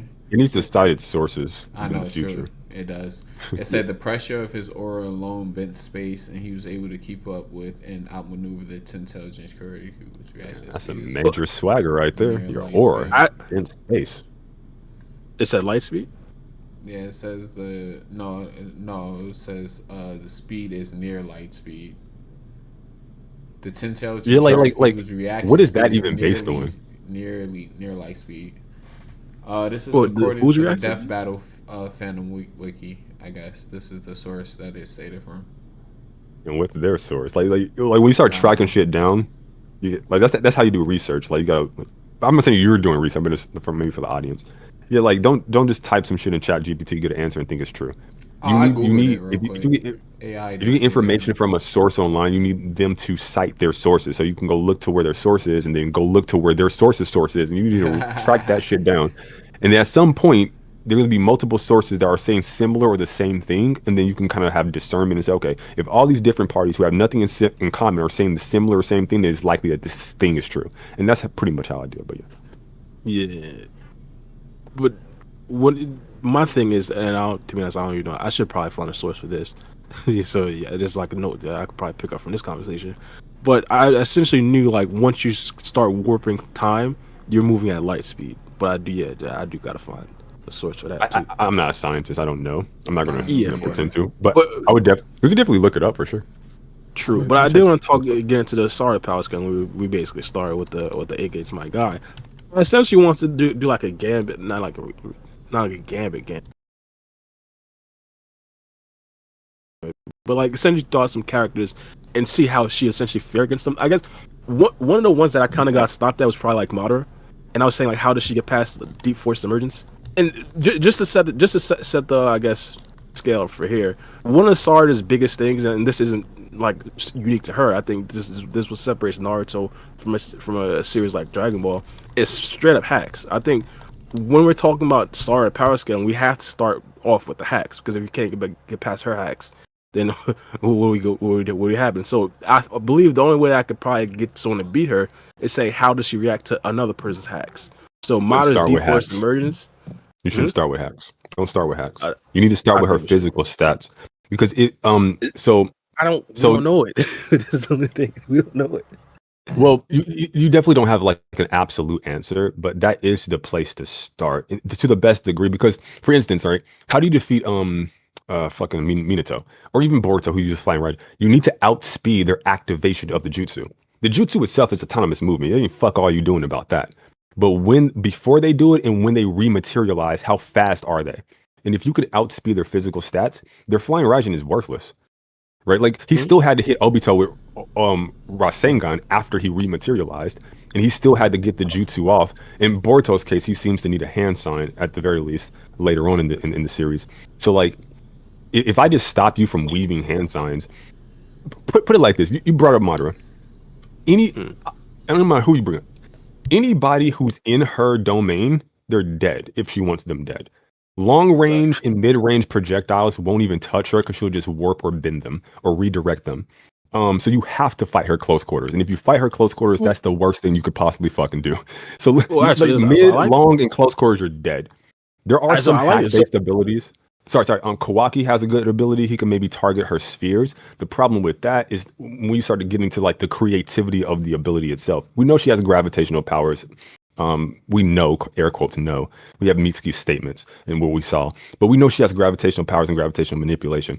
So, and we know Sukuna Haikona, you can affect things within your field of vision. Well, if I have gravitational powers, I can just warp and bend light and fuck your field of vision. I can mess up your timing. You might think I'm still in one spot. Basically, she can literally bend light to effectively mimic Hit's time skip ability from Dragon Ball Super, to where she can just like effectively move several seconds ahead in time because you still think she's where she was before she manipulated light with her gravitational pull. So sorry, I'm reading this thing. Free game popped up real quick with. Oh, I didn't want to like mess up your train of thought, but I did some research. Yeah. But yep. Yeah, there you go. So even with Kawaki, like having a field of vision that gets fucked with bending light. You have to open your eyelids, and if you can't have enough, if you have enough gravitational pull pulling you down, you won't even be able to like move or open your eyes to even use Sukuna Hakona to shrink her spheres to begin with, and that's assuming he can do that. Like there's just really outside of Shibai, there's really nobody who can beat Sarada. And Boruto's feats against Jura in 23 just solidified that he would get absolutely fucked if he fought Sarada. Well, let's just start with Madara again. Madara's on the battlefield. Dead. He uses deep force emergence. What does Sarada do? Deep Forest Emergence doesn't even bloom because the gravitational pull is pulling the wood down as it tries to push up. It literally just disintegrates and breaks. Or whatever the fuck happens once gravitational pull affects wood. Now let's say that he does get the full bloom off. He does, like, I don't know, fucking the little pollen shit. The pollen shit has to travel through space to get to her. She controls all things within her domain. She'll literally create gravity to where those little pollen spores will go down. Those pollen spores are likely manipulated by chakra. Her Sharingan will be able to see chakra on the microscopic level. So any kind of like spores or anything like that. I think Data versus Sasuke with his C4. She'll just be able to notice the finite, like, little nuances. So there ain't nothing getting through. This is perfect. One of the things that we noticed from Sarada's actual battles, her biggest weakness is probably going to be stamina. Hypothetically, if Mada summons an entire forest, like I don't know if she's able to like cleanly, like destroy the forest while also keeping her chakra intact. Let's start off here. Get Madara past 3 Tomoe's Sharingan Sarada first. Get him past.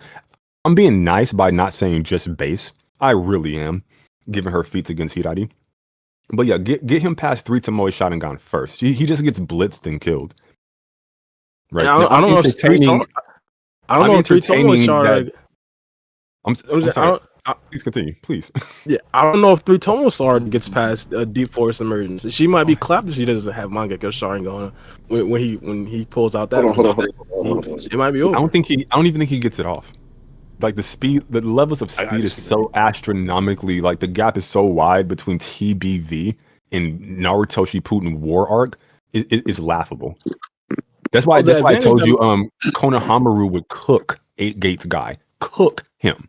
Given his feats against Hirari, cook him. Yes. Well, the advantage that Madara has is that Deep Forest Emergence would be like a long range ability. Plus, he has the advantage of Susanoo, a full Susanoo. Like, he got ways to get his jutsu off. Nothing he does matters to Mangekyo. The only fight that's even worth entertaining would be like base or 3 Tomoe. If you mention anything that he can do, I don't care. Limbo clones, I don't give a fuck what version. They die. They lose. They all fucking lose. But how does she get past Deep Forest Emergence? He doesn't get it off. Everything is either way. And if he does get it off, like what the fuck is he doing against like her Mangekyo abilities? She levitates in the sky and then dictates shit from the skies and then fucks his world up. All that force, I'm just gonna crush that shit with one gravitational push. So now your force is smushed. Congratulations. Again, you want to use Deep Forest Bloom? Okay, your pollen gets like fucking pulled down to the ground because of the gravitational pull. Like, he has nothing. His Susanoo gets crushed. Fucking the Raikage was breaking through that shit, let alone TBV tiers of power. He's dead. The biggest thing from the forest has to be the volume. If Sarada is able to like destroy or take out a whole forest, I don't think she'd have the chakra to take on Madara. Well, we can't measure that. She only like ran out of chakra when she did her signature move, Ohiram. So I don't think she needs Ohiram to deal with this dude. I don't think she needs Mangekyo. I think she just blitzed this dude in base and kills him. Like, if you're giving me any other version besides like his Apex, like, it's laughable. And if you give me his Apex, it's still laughable. It's just less so. No, with Deep Forest Emergence, I still can't, especially with 3 Tomos. She would 100% need the Mangekyo Sharingan, and even after the Mangekyo Sharingan, if she destroys the forest, there's other things that Madara could do. So I wouldn't necessarily just say like it's simple, bro. She would jump across all of those branches and punch the biggest crater Madara has ever seen through his entire forest, bro. Now if we're talking about she's just ignoring. Now if we're saying she's just ignoring it, let's be honest. Like, come on. I mean, if you want to take away, if you really want to make it interesting and just take away her Mangekyo, and let's just say Madara gets off the jutsu, and Sarada just sees a sudden field of just like roots and stuff spreading through. Like, the first thing she's gonna do is jump, right? And she's gonna obviously dodge whatever branches or roots are gonna probably like reach out her. Maybe she might have a Chidori, like hypothetically speaking, she might have a Chidori in hand, and slice a couple of branches. But like, it won't take her long to just literally jump off a branch so high, focus some chakra in her fist, and punch that forest into like and turn it into a desert. Like, it won't be hard. I don't think Bar like grasped the gap. that exists here. Like she can literally do that, and then Madara would just be like, "Yeah, that was pointless." There's nothing he can do. I feel like you're underestimating Wood stats style, which is alone. insane. Bro, Wood, I feel like you're underestimating Wood style. I'm not, which is insane. Okay. Well, run your scenario. What happens? So he does deep force in super chat. I'm gonna get to you. Thank you so much for the support and the $10 dono. I got you, bro. So, like, run it. Whatever you say, I'm a counter. So go ahead.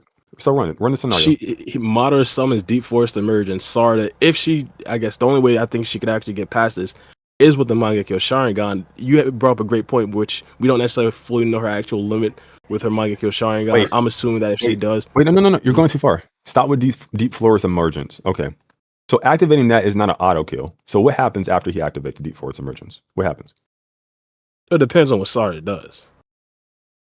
And if she's in her Mangekyo Sharingan... punches his head off. Or blitzes him and Chidori's him. Yeah.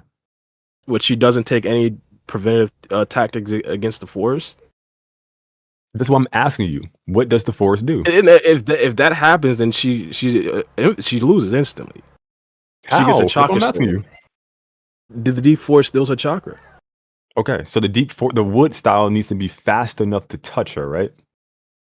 To do this. Not necessarily. The wood itself, no, not necessarily. Oh yes, it does. Okay. So how can the wood absorb her chakra without making contact with her? Oh, you might be right on this. I gotta go back and check out deep force emergence. No, you. But I'm pretty sure the spores had effects as well. What's the effects of the spores? So, basically, they kind of paralyze you. I think.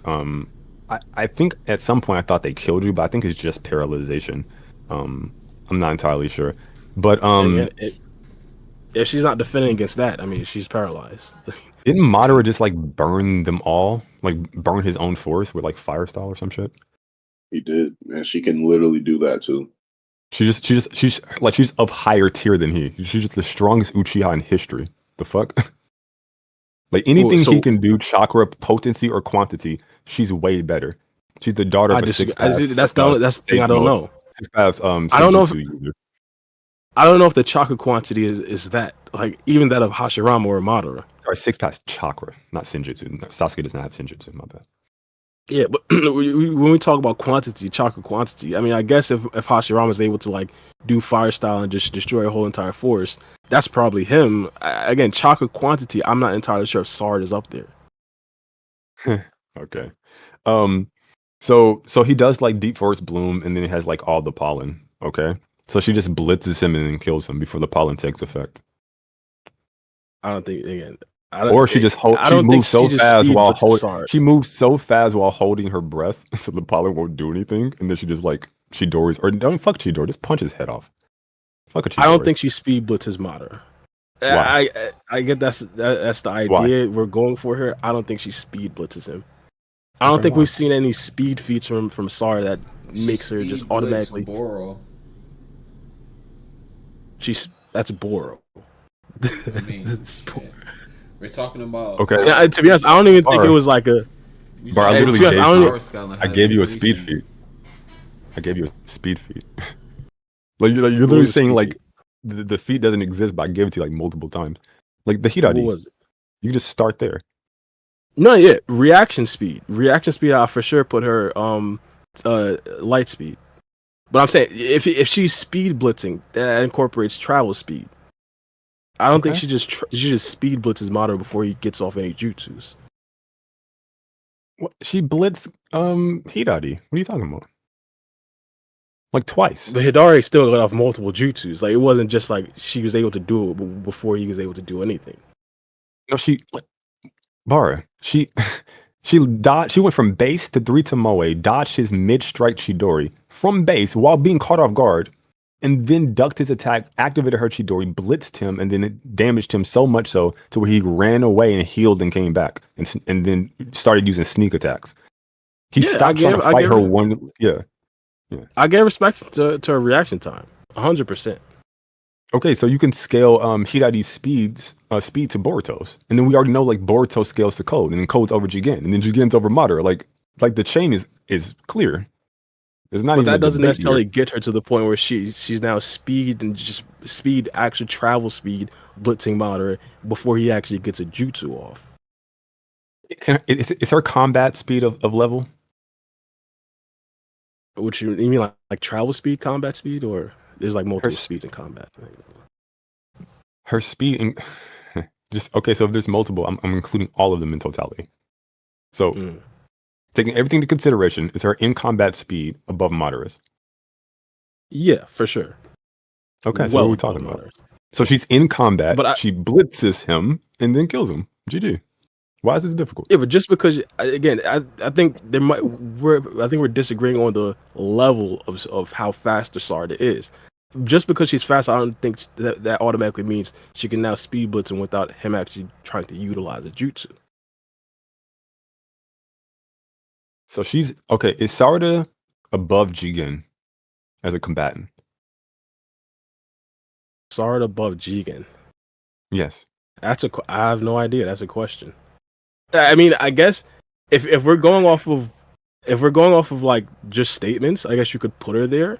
But like in feats. battle, no, and feats. Not even Mangekyo. Yeah, I still don't know. Just 3 Tomoe down. Just TBV, Sarada, no Mangekyo. Already above Jigen. Yes, 100%.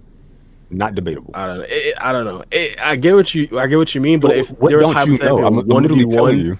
I'm literally telling you. Like I did the scaling. If there's something in the chain that you disagree with, please tell me. Do you think I'm not like we could run through it. No, you can run through. How did you? Okay, hold on. Do you think he could? So, because like Boruto hopped up in the village for a reason. You don't think that Boruto knew that Sarada would be able to handle him? If that's the case. Boruto don't know shit. All he knows is what Koji tells that boy. That's crazy. No, he doesn't know shit. He really don't. Like, at first, when he first showed up, I thought he might have went to the future or he was like on some future Trunks. That's not it at all. He don't know shit. All he knows is what he's told. So no, I won't. No. All right. So what about this? All right. So so Madara, he can use the limo clones. I know you said that you're not giving her Mangekyo ability. So how is she? Yeah, he's dead. No, but how would she perceive the limbo clones? Because like a lot of times in a lot of continuities, like Dragon Ball, even like Goku, he got took out by a simple laser. So like it stated like sneak attacks can hurt a person and shit like that. And I would be under the assumption she can't perceive the limbo clones or anything like that because they needed 6-path something or whatever. Or the Rinnegan. Oh. And the Rinnegan and Naruto was able to sense it. But so you don't think that would cause her any type of issues? Like, I don't think she would one-shot him. I do think that she would actually beat him, but I don't think it would be as easy as you're saying it. It's like she's just gonna obliterate him. Well, there's a few things. I'm gonna have fun with the first answer. I'm just gonna give you the actual answer. The fun answer is she's the offspring of a 6-path chakra user. So and we know mechanically, just per the lore, this is fact. Your offspring inherits your chakra. So regardless of if they mention it or they showcase it, she should have 6-path chakra. Should have, but not so how that though. So we can't. Yeah. But per, and this is just the fun answer, but per the actual lore and the understanding of how this shit works, she absolutely should have Sasuke's chakra. Should. Should. Yeah. Now, of course, Sasuke has the Rinnegan. It's not just the chakra; it's the Rinnegan's effects on it as the chakra's effects on this. You get my point. Yeah. So she could have 6-path chakra effect or Sharingan to where she could use it. I don't even give a fuck about this answer. It's just like a little fun little thing. The actual answer is, why give a fuck about anything other than the target in front of you? She just, hey, fight, and then she blitzes this dude and kills him. Like, I'm not concerned about any of that shit. None of that shit. He can't use Kamui. Right. He can't use none of that shit. Like he's dead, bro. 1 eye, 2 eye, 3 eye, 4 eye. He's gone. I don't give a fuck how many eyes you give him at his apex, his prime. He's dead. Like why?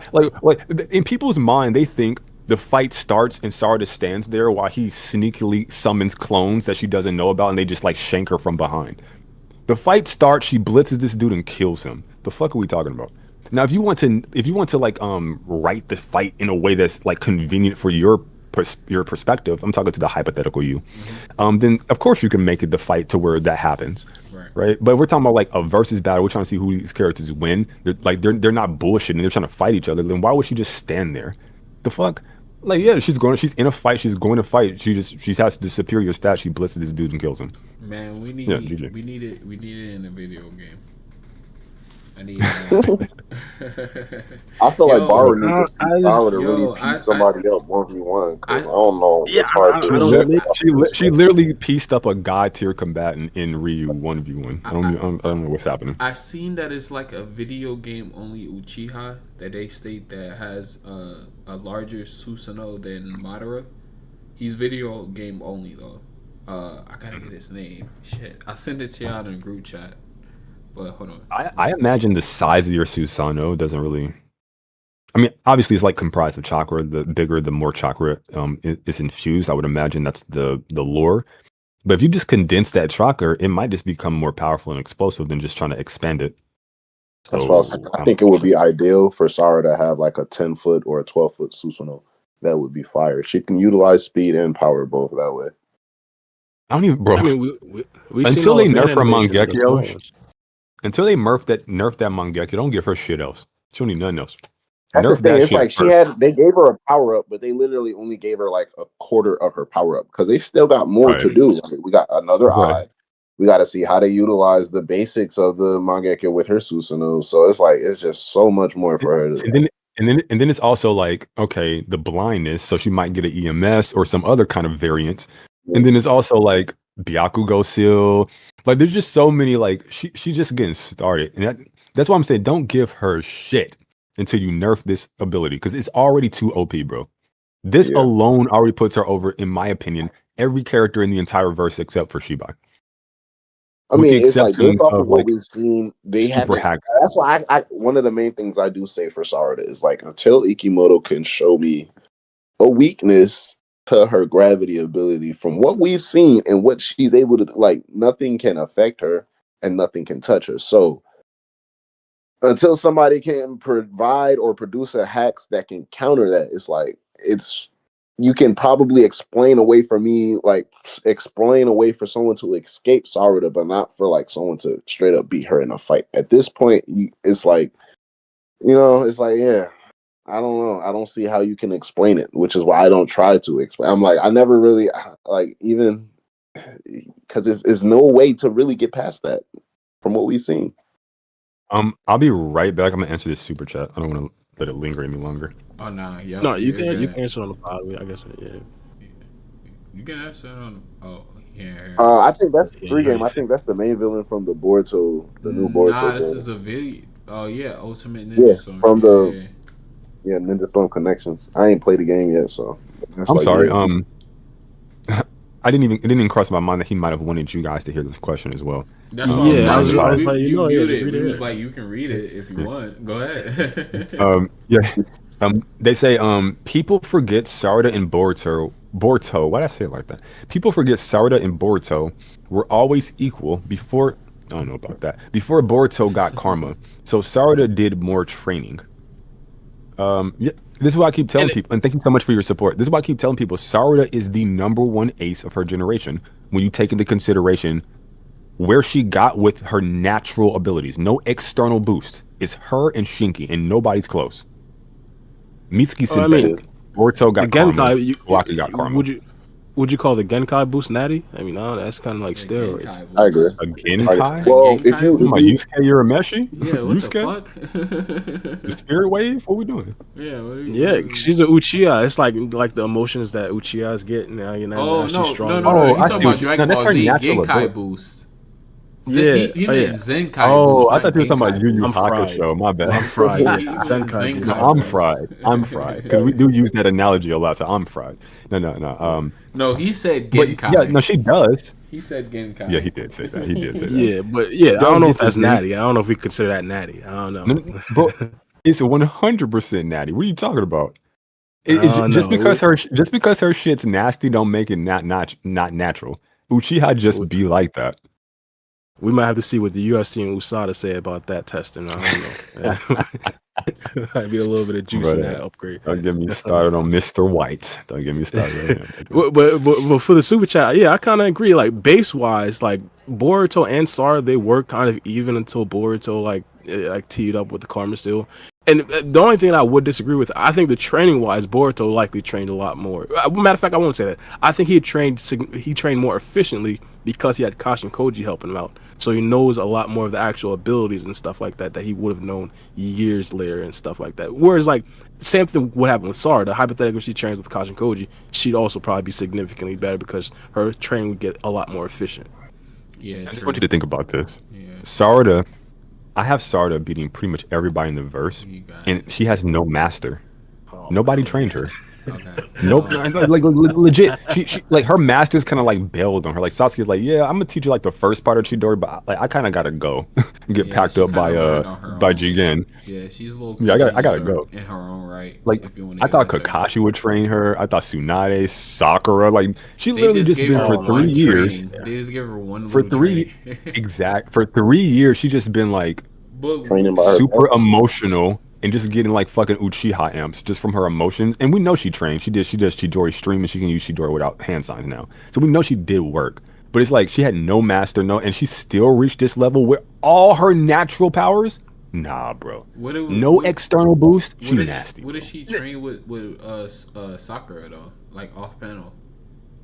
Well, until I see I'm that. thinking it gotta be something until like I get that. that, I can't just grant her. Yeah, I think in the future it got to be like the flashback scenes where, hey, this was Sarada was doing over the time skip. Then we'll probably get to see her like training, sweating, and stuff like that. She couldn't have got this powerful on her own, bro. She's literally the greatest. Like I want you. I know the Sarada glazing hour, whatever. This is the truth.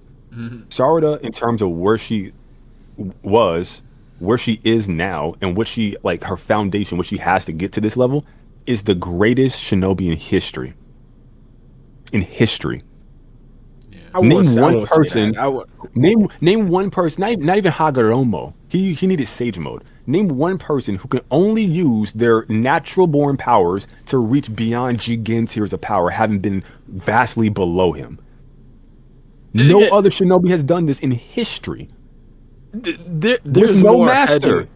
Yeah, with no master. I can get where you come from, but there's more hedging in that conversation. I think it's more efficient to say she's the strongest Uchiha member of all time. I think I can get behind that. I can get behind. Yeah, but even though okay, it should be easy. Name one. What who Uchiha? Who bridged the gap with their natural power like she did? Name one shinobi in history. I agree with that, but I'm saying there's more caveats that you got to add to that. A cleaner way would just be like the strongest Uchiha of all time. And I don't think anybody would have pretty much discussed that. I think after the Hidari battle, I think you could pretty much have the rational argument that she's stronger than Sasuke. And you could. There's arguments against it, which I would an Uchiha? Make. Is she an Uchiha? Yeah. Is she a ninja? Yeah. Okay, so she's the strongest Uchiha and the strongest ninja in history. Honestly, I don't know. Boruto got a conversation. Kawaki got a conversation. No. Remember, I said who uses their natural power. No, that's what I said. You could say, but there's more stuff you got to add to it. You got to add the caveat, natty.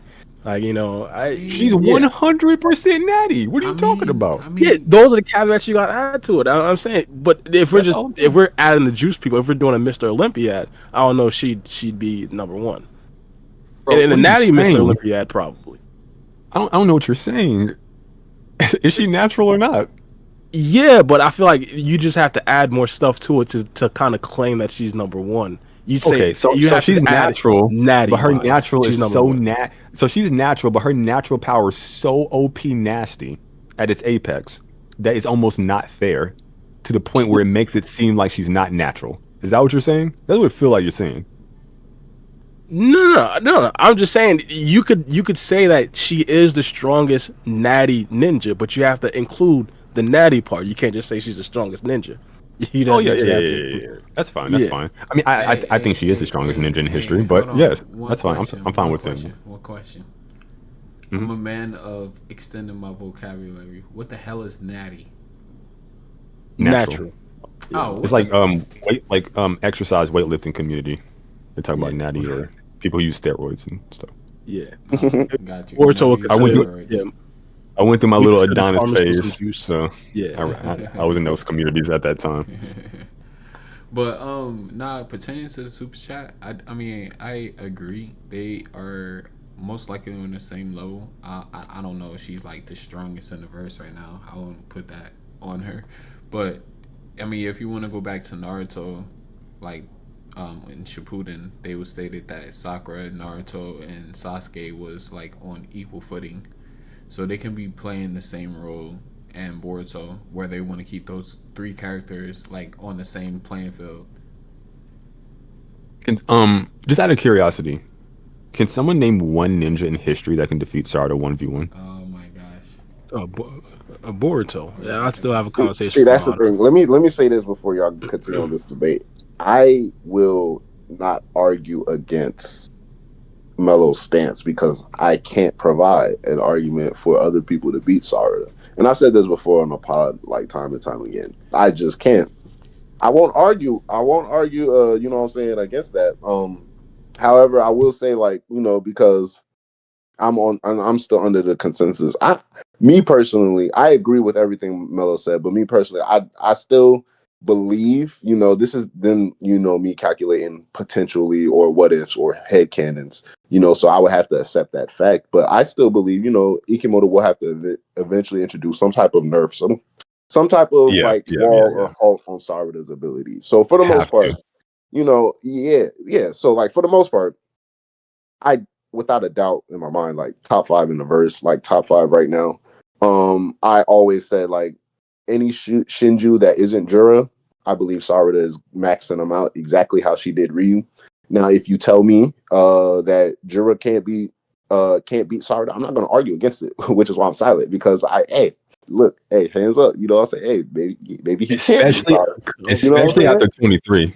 After what Boruto and Base did to him in 23, especially look, and then understanding the idea of like Jura possibly, you know, utilizing maybe all of the power he does have, and that's just how his character portrays his outwardly nonchalant appearance, right? But with all of that aside, it's like everything is it's in the books for Sarada. Everything is like the proof is in the put. Like this is the greatest example of like the proof is in the pudding, but it's like. It's just I don't know why it's like one of the most like universal things like that's hard to accept for the fan. I can't call it. I don't know what it is. You know what I'm saying? It's a shock. It's when LeBron came back 3-1. It's shock and awe. It's like you would think people can't believe the glow up. Like, you would think people would be as excited that Naruto kids getting all this Kurama with Himawari, Boruto, Otsutsuki is like Sasuke's kid. It's TNL. Exactly. They act like they're giving this to Metal Lee or something, like Rock Lee's kid. The fuck? This is Sasuke's girl, bro. What are we talking about? Well, no. There's a couple reasons as to why you guys are confused. Well, first things first, she kind of has the Khalifa and Kel stench on her. Like she got this strong, but she probably didn't deserve it, type of thing. Like a lot of people are kind of feeling like once you two explain it, I fully understand where you guys are coming from. But even the fact that she unlocked her Mangekyo Sharingan without her best friend dying, I understand. We all here understand that necessity. But the regular fan, they're gonna have some problems with that. They're gonna be like, "Hey, so all she really seen was Boruto get like castrated by his own village, and she got your best friend." There's gonna be questions behind that. Oh wait, she only got a Mangekyo Sharingan. There's gonna be questions behind that. So I feel like their incompetence sabotages the character. That's what you're saying.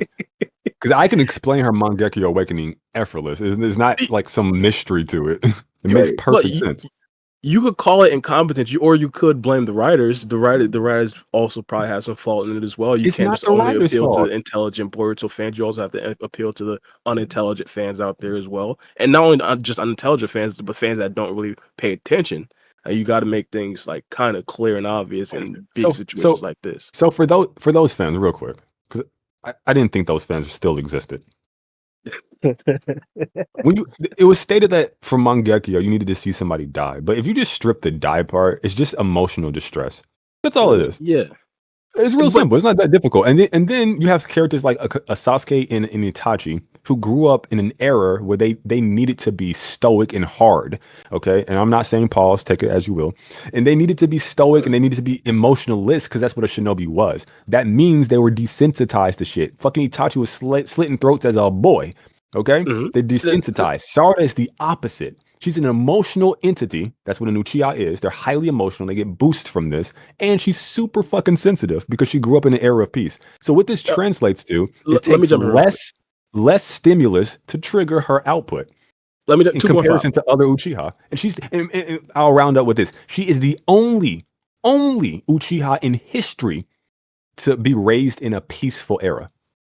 Yeah. And that's the reason why she can unlock things that they can't. Her concept is different. And they also said that the stone tablets was altered too for them unlocking their Mangekyo. So that could also like be a result to Sarada Mangekyo being different from the previous users. Her concept is just different. But let me just point this out. What you said, I completely agree with. And to be honest, I say that when people have the questions as well. My problem is, and this could be what I was talking about before, not just unintelligent writers. I mean, not just unintelligent viewers, but it could be a problem with the writing because that wasn't. I didn't say unintelligent. I said incompetent. There's a difference. Well, yeah, well, incompetent. But I essentially said unintelligent at first. But yeah, kind of the same thing, but two sides of the same coin. Let's say that. But yeah, I think it could be a problem with the writing because the boards of writers didn't necessarily actually say that. Now, again, I agree with that. If once people ask me, that's essentially what I say. But I think it's a problem with the writing when they didn't actually add that and let people know that, and they're essentially just letting the audience come to that own conclusion. I can respect that opinion. That's fair. Mm. So I feel like if they did, like, let's say, explain that a little bit more, even put that in the manga, you get less questions upon her potentially being that, I guess, Mary Sue, you kind of call her now. You kind of have less questions about that. She wouldn't really feel like a Kel or Khalifa. And the discussions about her against the likes of Madara and Sasuke would feel less like crazy. Explaining, as far as like when you mean like explaining, I'm pretty sure you're talking about like the manga continuity. Like, what do you mean like explaining what for her? How she unlocked the Mangekyo Sharingan. Like, for example, like, and I feel like this would have happened in Naruto and Naruto Shippuden. Someone like, let's say, Inojin, or I thought Inojin died, but no, he came back alive. But he wasn't necessarily in this particular arc. Let's say someone like a Kashin Koji or something like that, or even like a Mitsuki, they'd be questioning like what's happening with Sasuke's eye, or I mean, not Sasuke, with Sarada's eye, and then there'll be like a narrator. It might not be like an actual narrator, maybe Konohama or something like that, maybe Shikamaru or something like that, communicating via Ino's communication, something like that. He'd be explaining the Mangekyo Sharingan, explaining how Sarada unlocked it. But in Boruto, we just don't have that writing nowadays, where the narrator isn't that like prevalent. But Mitsuki calls it out in the cliffhanger chapter, and then in the next chapter we understand like it's the gravity abilities because of Mitsuki. But also in the next chapter, I mean, like the characters in present time, they probably don't get the explanation. But we see Sasuke break down the Sharingan explanation to Boruto. For those, and that explanation from Sasuke in the flashback is clearly for like readers who didn't like, basically, because we're not going to say and act like it's a majority of fans who started with Boruto. Yeah, the people who know Naruto, we understand, like, for the majority, for the most part, we understand the process of the Mangekyo Sharingan, whether that's including the manipulation from the Black Zetsu and the Uchiha tablets or not. We understand the process of awakening it, the emotional trauma or death, however you want to process that. But that explanation from Sasuke was clear for people who didn't understand that. And he breaks it down to Boruto.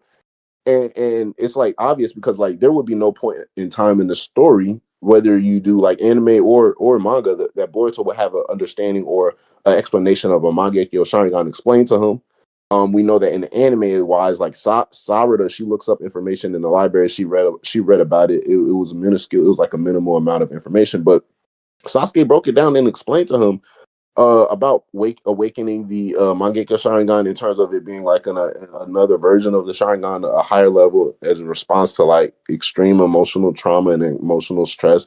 And regarding to Sarada's case and her awakening the Mangekyo Sharingan, and that being proof to Sasuke that whatever she was claiming at the time had to be true, the Sharingan reflects the heart. So it's like we had that explanation.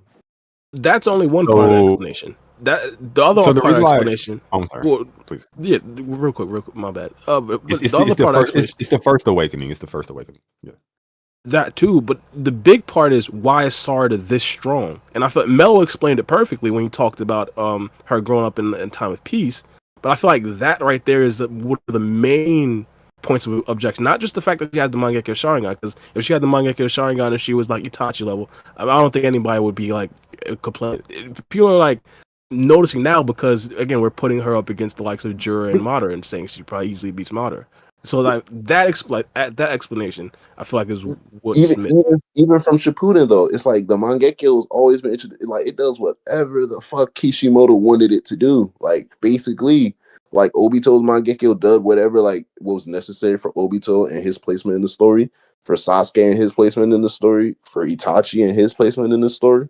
And it's like, you know what I'm saying? It's like it always goes hand in hand, and then it ties into like if like a detailed explanation, that would be like excessive, and I feel like that would be like panel waste in terms of like saying, okay, Sarada awakened her Mangekyo Sharingan because of X, Y, and Z, and her Mangekyo Sharingan makes her X, Y, and Z stronger in front of X, Y, and Z opponent. It's like she's already been contending. She's already been like a necessary factor in the current conflict that was ongoing prior to her awakening the Mangekyo Sharingan. So her awakening the Mangekyo Sharingan isn't going to make her like any more of a hindrance or any less of a possible hindrance or like, you know, a liability on a battle. It's only going to propel her and provide a necessary battle asset in the battlefield, which what we've seen with what Ikimoto's portraying in the chapters. So, but that everything. No, go ahead. No, I'm saying, but that just puts emphasis on the fact that it hasn't been explained even before that. Like even before that, when she didn't have the Mangekyo Sharingan, people were questioning the fact that she reacted against Hidari. We were like, how is she doing this? I feel like if they just explain the fact that she got strong, just like Amel explained, I feel like a lot more people would be understanding. But you see, like, this is where like media literacy and like an investment in the series has to play a factor. Like, if you didn't watch, okay, so the reason why I granted you your perspective is not necessarily I agree with you, but I do think when they first awakened the Mangekyo during part 1, they maybe should have explained some things about what the fuck was going on in detail, because there could have been people who just didn't know about the Mangekyo. If I put myself in the shoes of someone who only watched Boruto, and maybe even just recent Boruto, like the Kawaki arc and up, because I wasn't reading pre-Kawaki arc. That shit was mid as fuck. They were just repeating shit from the anime. It's like, what the fuck is this? When you take a look at it, it's like, okay, we have a Sarada. Like, you get back to Bar's question, right? How is she this powerful? You have Sarada. She's an Uchiha. They're highly emotional beings. Tobirama explains all this. She was highly emotional. We saw this chapter 1. She stormed into the Hokage's office. She's storming around Konoha talking to Tsunade. She's storming into there talking to Ada and Damon. She's still harping on the same shit over and over again, right? We already see she's in an emotional, distressful emotional state already. Chapter 1, and it seems like the routine of this shit that she's been doing from Shikamaru's dialogue, from Ada's dialogue, implies she's been doing this shit a long time. So she's sustained this heightened level of emotion for an extended period of time, 3 years, one would imagine. She's kept that same energy. And then you tack on top of that mental nerves with Mangekyo that we learned about from Yodo's death. Then you tack on top of that, like, the whole love triangle, which is going to give her another amp.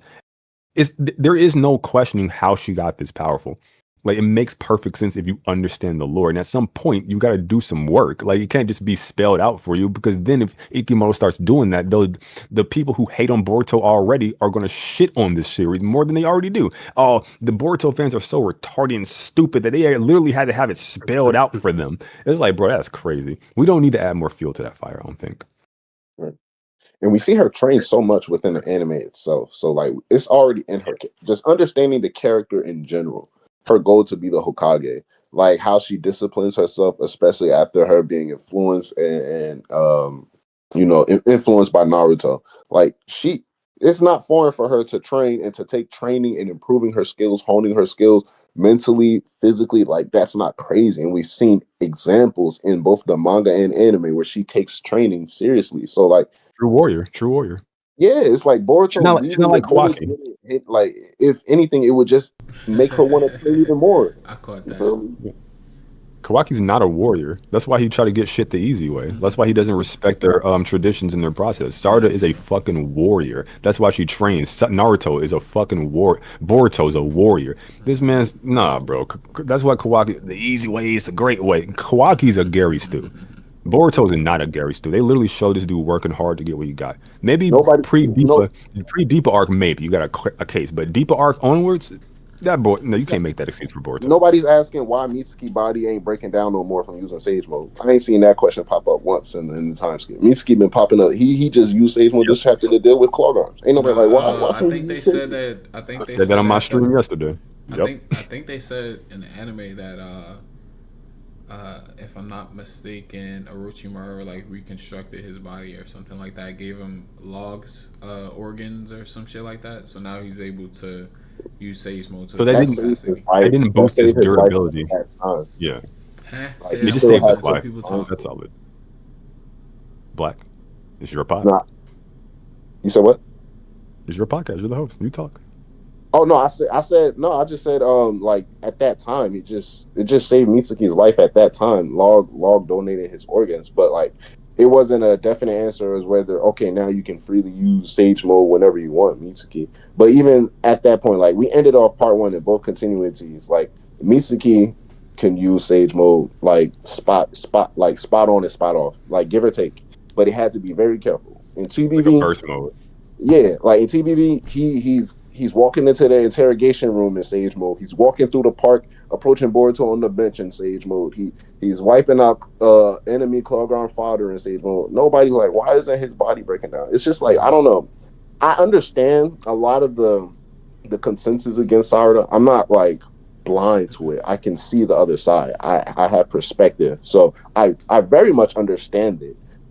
I also know that like there's a lot, if not answers to all of these consensus, which Mello has provided time and time again. But like there's answers to all of them, but also it's like it just time and time again, it's like it's just picky because it's like other characters show cases where it's like can we really question like what's going on here? You know, nobody really questions that, you know, so it's like the only reason why I can't let y'all get that off is because Sarada is like a different level now. Like Mitsuki, yeah, like how is his body straight, but he's still getting packed up. Like Mitsuki's getting packed up by Boruto. If Mitsuki was doing had like the same stage mode, but he was packing up the likes of like Hidari, packing up the likes of Code, I think there'd be a lot more questions about how he got this strong.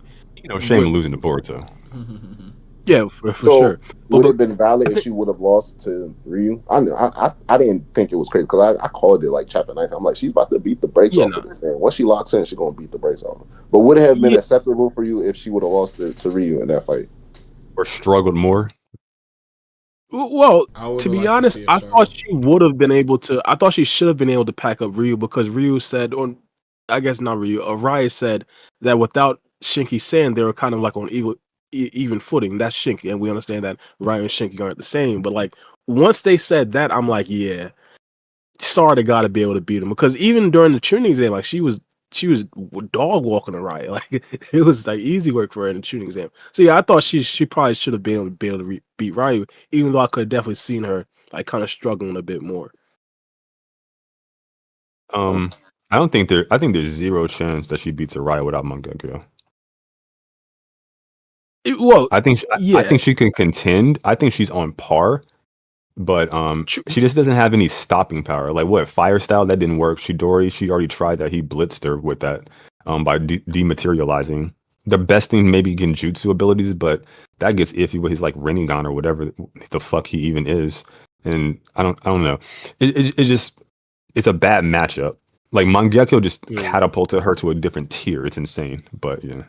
But that's the Uchiha's ultimate power, though. Like people keep forgetting this. Mangekyo is the Uchiha's ultimate power. So of course, like when you get your ultimate power, you're supposed like that eternal Mangekyo shit is two motherfuckers in the history of that clan that got that shit. That's not the conclusion for most of them.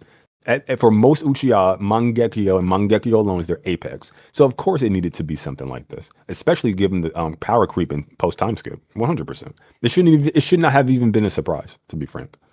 The only maybe I just gotta speak up for the casual fans out there. I feel like there are some casual fans that don't follow every single manga chapter, that don't necessarily watch every single episode. They only come by when the big stuff really happens. And I feel like the last big moment that started was. There's a lot of people like that that watch the highlights on YouTube. Like they're kind of like the NBA fans. Like the last Watch big Mello. moment that Mello will break it down for you. Watch subscribe to Mello. yeah, There you yeah, go. good point. That's why I probably should watch some anime YouTubers. But I feel like the last big moment that Sarada was in was like that Boro battle. And matter of fact, I guess you could consider her unlocking the Mangekyo Sharingan one of the last big ones. But to get the jump from fighting a character like Boro, which Boro was strong, we can't necessarily slight him, but let's be honest, she did have a lot of help there with Kawaki, Boruto, and Mitsuki. But that's the last thing, and all of a sudden we're jumping to the point where she's past presumably characters like Jigen.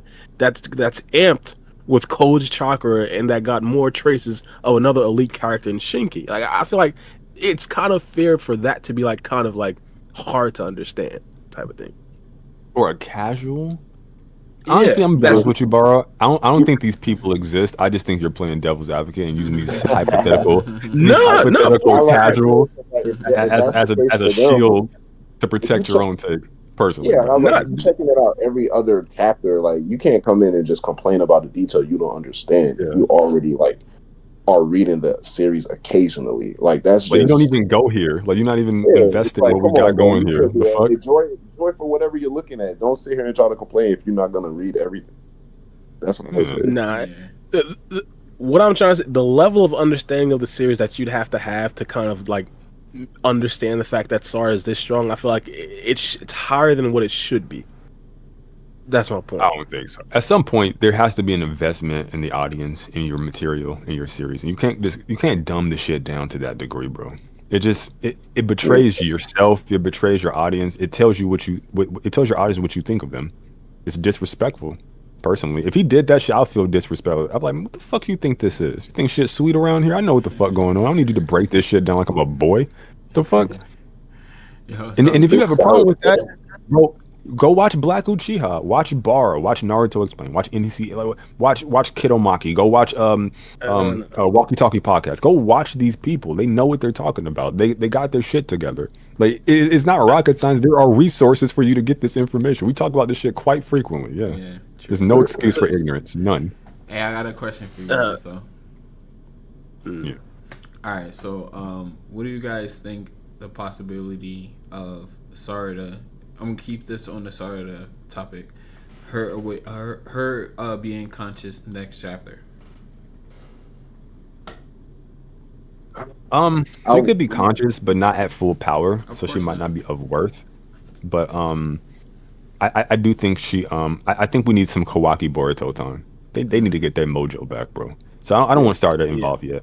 I think they're I'll say gonna about chapter like 25, maybe 25, 26, not 24. I'm not saying involved. I'm just saying bring her back in 30. Bring her back in 30. Keep her out the series for a minute. Give her the Goku treatment. Do her like you did Boruto. Get her out the series. That'll be like 7 months. That'll be like 7 months. Yeah. Make us miss her, okay? That's facts. Because they go nerf that ability, and when they do, I will weep. Okay, so I want to ride high with this shit being super OP for as long as possible. That's that is true. I got just got 7 months of saying, like, what can you do? I'm gonna ask you this question after we finish Free Game's question, but I'm gonna say it right now so we can remember. Why do you think Sarada has to get nerfed? But I'm gonna answer Free Game. I got Free Game's question though. What was your question again, Free Game? I completely forgot. The chances of her being conscious next. Chapter. Oh yeah. I kind of agree with Black Uchiha. I say like chapter 25 should be like when she wakes back up. I think the Jura thing could be over in the next chapter, and if that's the case, hypothetically, if he loses, of course, there's a chance that all the other Shinju die. She has to get up. That'll probably be like the end of the arc or something like that. And not only that, even if that's not the quote unquote end of the arc, I think she could be like helpful hypothetically in a long drawn out Jura battle versus Boruto and Naruto. Even if she doesn't have the Mangekyo Sharingan, I think she'd be helpful. Boruto and Naruto. I get what you're saying. I'm not even going to nitpick. Boruto and Kawaki. I'm talking too fast. But. Is it kind of weird? Aren't Osusuki or at least? Oh, no. Sorry. Okay, never mind. Just skip that question. That's just Kawaki. He has regeneration abilities. I don't think Boruto has that. Or does he heal faster than normal? Being Osusuki. Almost Shiki has it. He can use it on Boruto. Ability to heal. So yeah. But Boruto doesn't seem to have like some conscious ability to like super heal like that, like at all. He can heal like I think he can heal like scratches and like minor wounds, like flesh wounds, but he can't heal anything major.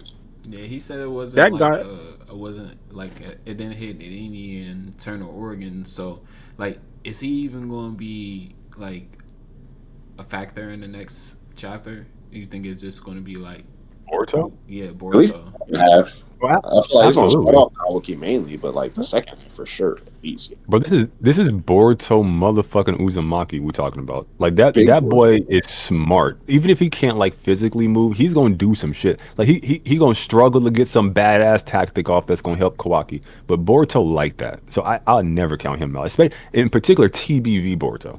Part 1 Boruto, TBV Boruto is like that, so I wouldn't count him out. yeah. Plus, like hypothetically, if his karma still resonates from Kawaki, he'll get healed from that. Like it'll be like an easy healing off that. Is it He'd really? probably be Is straight. that really how it works? Well, if the karma still activates, I'm guessing it's gonna like automatically, unintentionally heal his body. But I think that's what's going to happen, bro. I think at some point they get pushed. Momoshiki takes over, heals him, and then they're going to have an epic fucking battle between Jura and Momo. I think that's the conclusion here. Maybe some Himawari shenanigans. Like, when Momoshiki takes over his body and then like heals all his wounds, like when he got his like bones crushed and shit like that from Boro. Yeah. Momo can heal him. I wouldn't even talk about that. Man. But no, remember, it was like a factor. Well, not a factor. It was like an ability with the karma seal. Like small wounds would be healed. Not even small wounds, just like wounds and stuff would be healed fast with the karma seal, and it wouldn't just be like. It's like when Kawaki and Boruto were sparring with Karma. They had like the little unison thing or something. At some point, Momoshiki flashed, and then like his heal, like Boruto's wounds got healed. I think he like tried to use Karma to like block an attack, a beam strike from Kawaki, but he couldn't use it properly, and it hurt his hand. And then Momo used it or some shit. He healed him. Yeah, and he also healed him versus Ishiki when Ishiki broke his arm and stuff. True, very true. Yeah. So Momo got that. Yeah. I need, bro. I see that. If Momo come back, you got to do the horns and the hair. Give him long white hair. Give him the devil horns. You got to mix it up. You got to change it. It can't just be like how it was in part 1. Like we need to see like Momo's really taking over, bro. Like there needs to be like there's this special OVA special where like Naruto activates like pseudo KCM with like the amazing art and animation. And it's like they're going up against pre-war arc. What's that boy name? The Snake Boy. Orochimaru's little butt buddy. Kabuto, yes. Yeah. So in that arc, like Naruto had like these little, he had like these little black little tendril things, almost like he was being corrupted. And I think that's the aesthetic they should maybe go with Boruto, to where he has like a new like his Otsutsuki transformation, because we know they can do that. Is this form, but it's like pseudo, and Boruto will later on learn how to master this form. Basically, it's like think of Ichigo Vastalorde, right? Like he kind of. Like it's like that, where it's like this powerful kind of form that he can't consciously tap into, but we know he has it, and we'll see like the apex of it in the future. I think that could be cool. But Momo versus Jura, boy, oh boy, that's gonna break the internet, bro. Oh, facts, definitely. Yeah, and plot wise, it makes sense because Jura has a stated goal of trying to kill Boruto, and of course that affects Momoshiki. He might freak out once he see Momoshiki. He gonna be like, "Who the hell are you?"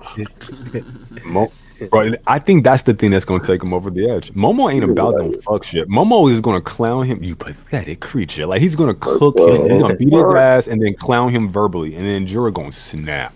He gonna be like, "There's two Otsutsuki's inside of this body." Nah, he definitely gotta go. Yeah. I gotta consume this motherfucker now. Like he was stronger than me this entire. Like just think how powerful fucking Boruto. No Jogan, no Karma, no Momo power, no Kinshiki, red chakra shit. No Sage. Like this dude just in like Otsutsuki base, sure, but still like base for him. Like boy is cold. Yeah. That boy cold. Base blew out Boruto is insane. Like insane, bro. Like imagine base Boruto pulling up on like Kaguya, and they're cooking her. Like it's like, bro, come on now, relax. This is crazy. Bro, don't even transform yet. That's nasty. They don't even need to seal her. He's gonna cut her into oblivion. Like, he's gonna pull some future trunk shit. Curtains for you, boy. come and think about. I mean, now we're just talking about bases. Remember, we were basically agreeing that Boruto and Sarada base wise in part one they were kind of similar, and there was that statement from the anime spoilers talking about how Chocho and Sarada, they were equal as well. What do you think? You think Chocho up there now? I was just looking. No, Chocho's definitely powerful. She's like Kage plus, yeah. Kage plus, this is crazy. Easy. So she had the Gara leap. Easy. It's easy. She clearing like most of the Kage, bro. Like butterfly mode Chocho. The fuck? Oh yeah. And I haven't even mentioned Gigantify butterfly mode Chocho. I haven't gotten there yet. With this power creep, she nasty. She nasty. Yeah, I see it. And I ain't gonna cap Gigantify butterfly mode. Chocho might be even more OP because when you think about it, Choji wasn't really shit, and then he Gigentified and he was at least boxing with the Hux fighting the ghetto statue. Right. He was so shit. Oh no, yeah, that's true. That Choji was actually different. Choji back then was Kage level, bro. Choji. That's a Kage tier feat, bro. That they ain't no like casual shit. Yeah. You had an entire squadron of Jonin when Nagato first used it that fucked up his legs and shit. Well, I think that was like explosions or something from Hanzo. But when he fought Hanzo and his like squadron in the Leaf Village ninjas, those were Jonin, maybe some elite Jonin. Hanzo's like Shinju level, and he was ducking the fate from the ghetto statue. And fucking Choji is like boxing this fucking thing.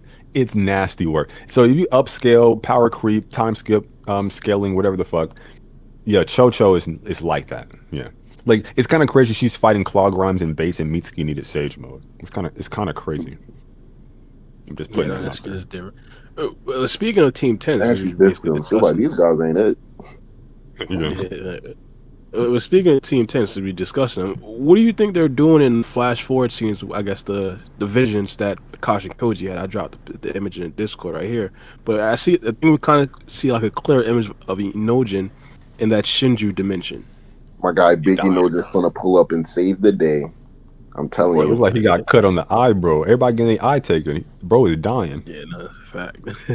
Injury. I think it's probably like that vein, or maybe like his fingers. Like he's probably activating that little shinobi thing jutsu. But he's somewhere. I think it's Orochimaru hideout or that like another dimension, because that's like a weird background for Inojin to be in.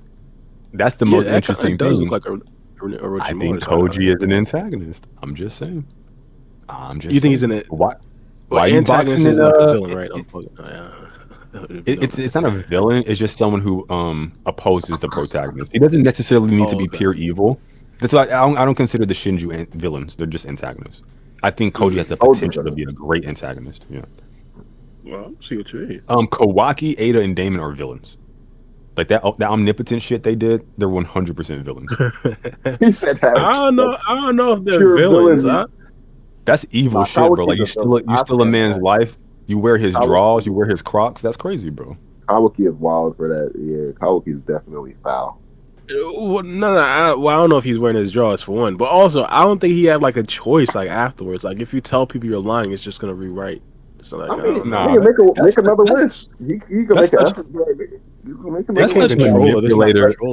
That's manipulator logic, bro. That's crazy, man. I lied once. I suppose I keep lying. It's like, bro, that's how you dig holes. It's like that's how that's how gamblers move, bro. Like, oh man, at some point my luck gotta change. Like, you stupid motherfucker, bro. You lost. It's not necessarily about lying.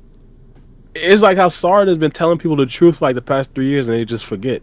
Like it's kind of like that. Like it's kind of useless to let people know. Sorry, was this in context? Sorry. Hey, we were saying Kawaki's like evil for like not letting people know. I'm saying it might just be useless to let people know because they won't change their mind either way. Oh, I see what you're saying. Okay. No, that's bullshit. Yeah, like how Sarah's been telling Shikamaru, and Shikamaru literally forgot that she's been telling him. He robbed Naruto 3 years of his life. I ain't gonna you can't take that away. It's not even Naruto. It's I don't think people really think about how nasty Ada is. This bitch is disgusting. She literally mind rapes. She gotta be all that. She literally mind rapes these fucking people, bro. Like for her power has been present on Earth for like 3 years, and it's violating their consent. Like they can't even What makes you you? No. What makes you you is your experiences, your memory. She violated these fucking people, bro.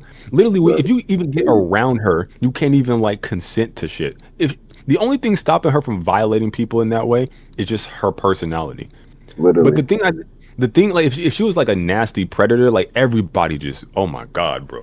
I don't even want to think.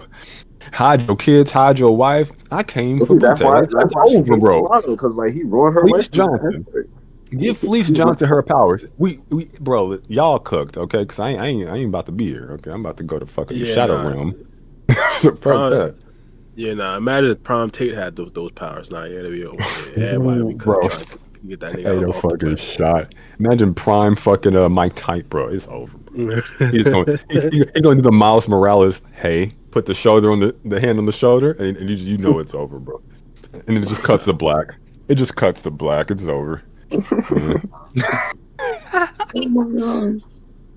Yeah, no, I'm good on that. Oh, But yeah, Ada's nasty, and Kawaki's trash too. He didn't even attempt to change it. He didn't even attempt to fix anything. He's like, Yeah. oh well, fuck, I fucked it, so I guess I'm just gonna keep it there like that. It's like, yeah. bro, Well, yeah.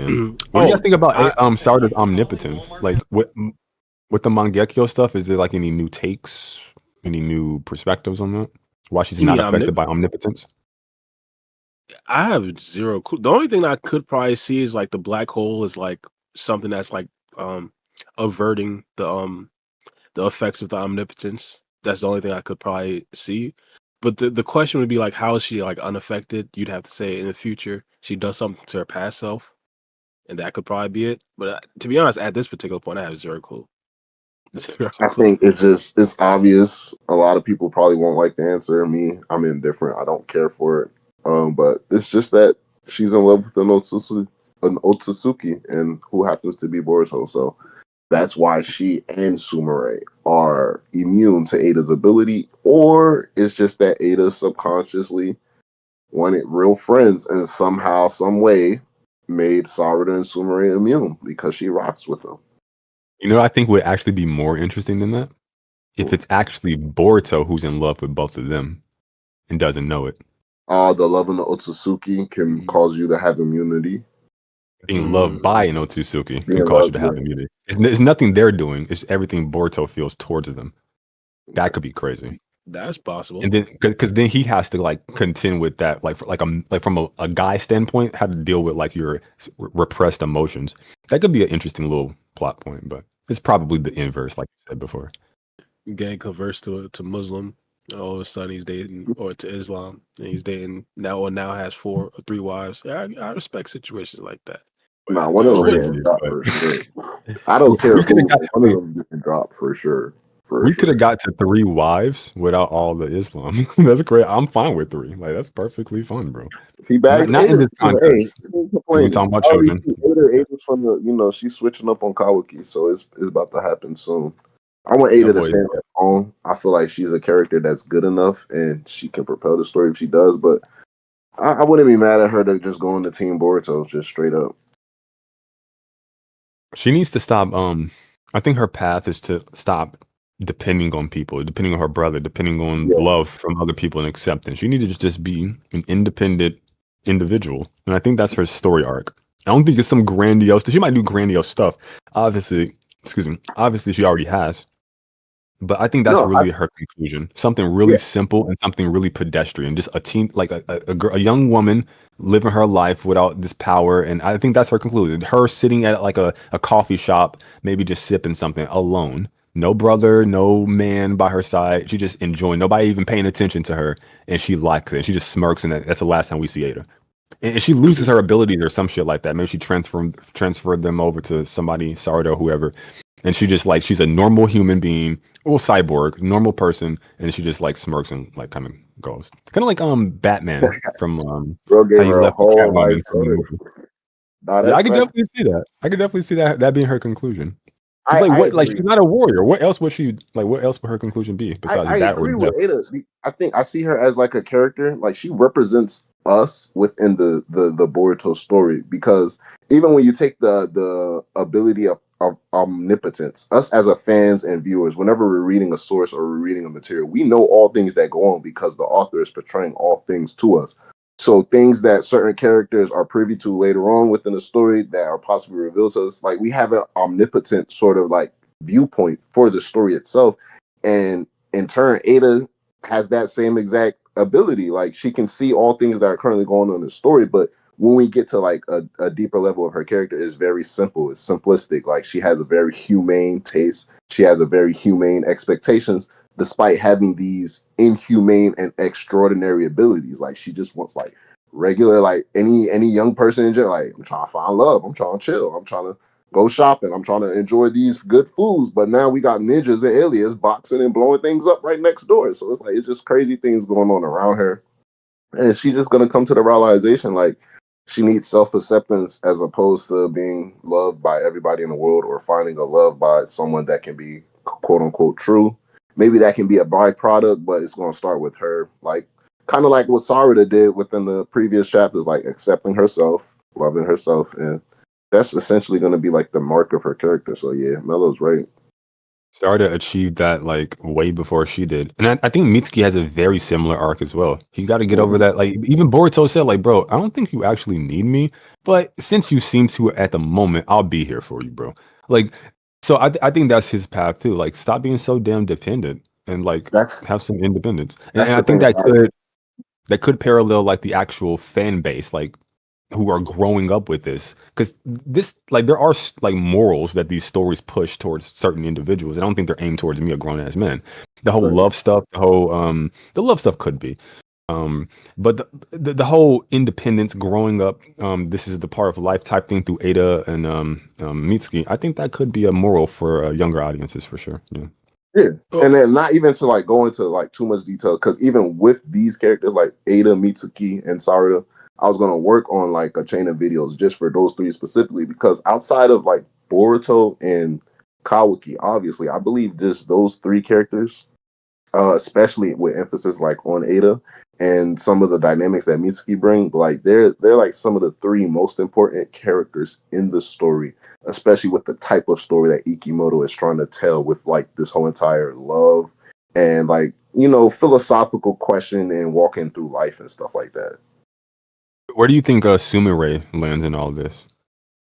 Sumire is a very great asset. I think she also parallels Ada in terms of being a very humane character, like giving us a humane experience in this extraordinary world because things around her, like the drama or politics around her character, seem very grounded whenever we have like Sumire on page and on panel. So it's not anything as far as like, oh, we have to worry about this monster or dodging this Biju bomb or whatever jutsu is going on, but it's more so like, oh, okay, she's playing like 3D chess right now in this room with Amado. She's trying to figure out something or trying to get Amado to say something, or Amado's calling her out on whatever things that she's doing.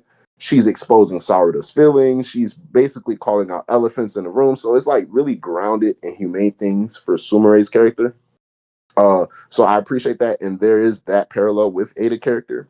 I believe though with like Mitsuki and obviously for Sarada her being the main heroine of the story, but for Mitsuki and Ada, like what you alluded to earlier, Mello is like those two characters have similarities that also like kind of compare and contrast each other in terms of like understanding the journey that Mitsuki as a character has been going through, learning personal acceptance. Well, for the most part, coming into that now, but learning, place his placement in the world, whether it be the sun and moon and accepting the moon. But both Ada and Mitsuki, just like to make the long story short, have this figure in their lives, whether it be for Ada, Kawaki, or Boruto, or just the idea of love itself. But for Mitsuki, just having that son, they have this figure that they attach their personalities and their characters to, and they have to move forward in life according to that figure. So the goal for both of those characters would be to go like above that. And Sumire doesn't really have that nuance there because obviously with Ada, she's a cyborg. She got enhanced. You can make the argument for Sumire and her trauma history with Danzo and her father and the New Age connection. But with both like Ada and Mitsuki, they have outer humane experience. Like Mitsuki is a synthetic human being and Ada is a cyborg, but they both have these similar goals that they cling their lives or their personalities to, and they have to essentially move past that With Sumire, it's more just like I said, I appreciate the humane and the grounded experience around the character, which relates her and parallels her towards Ada.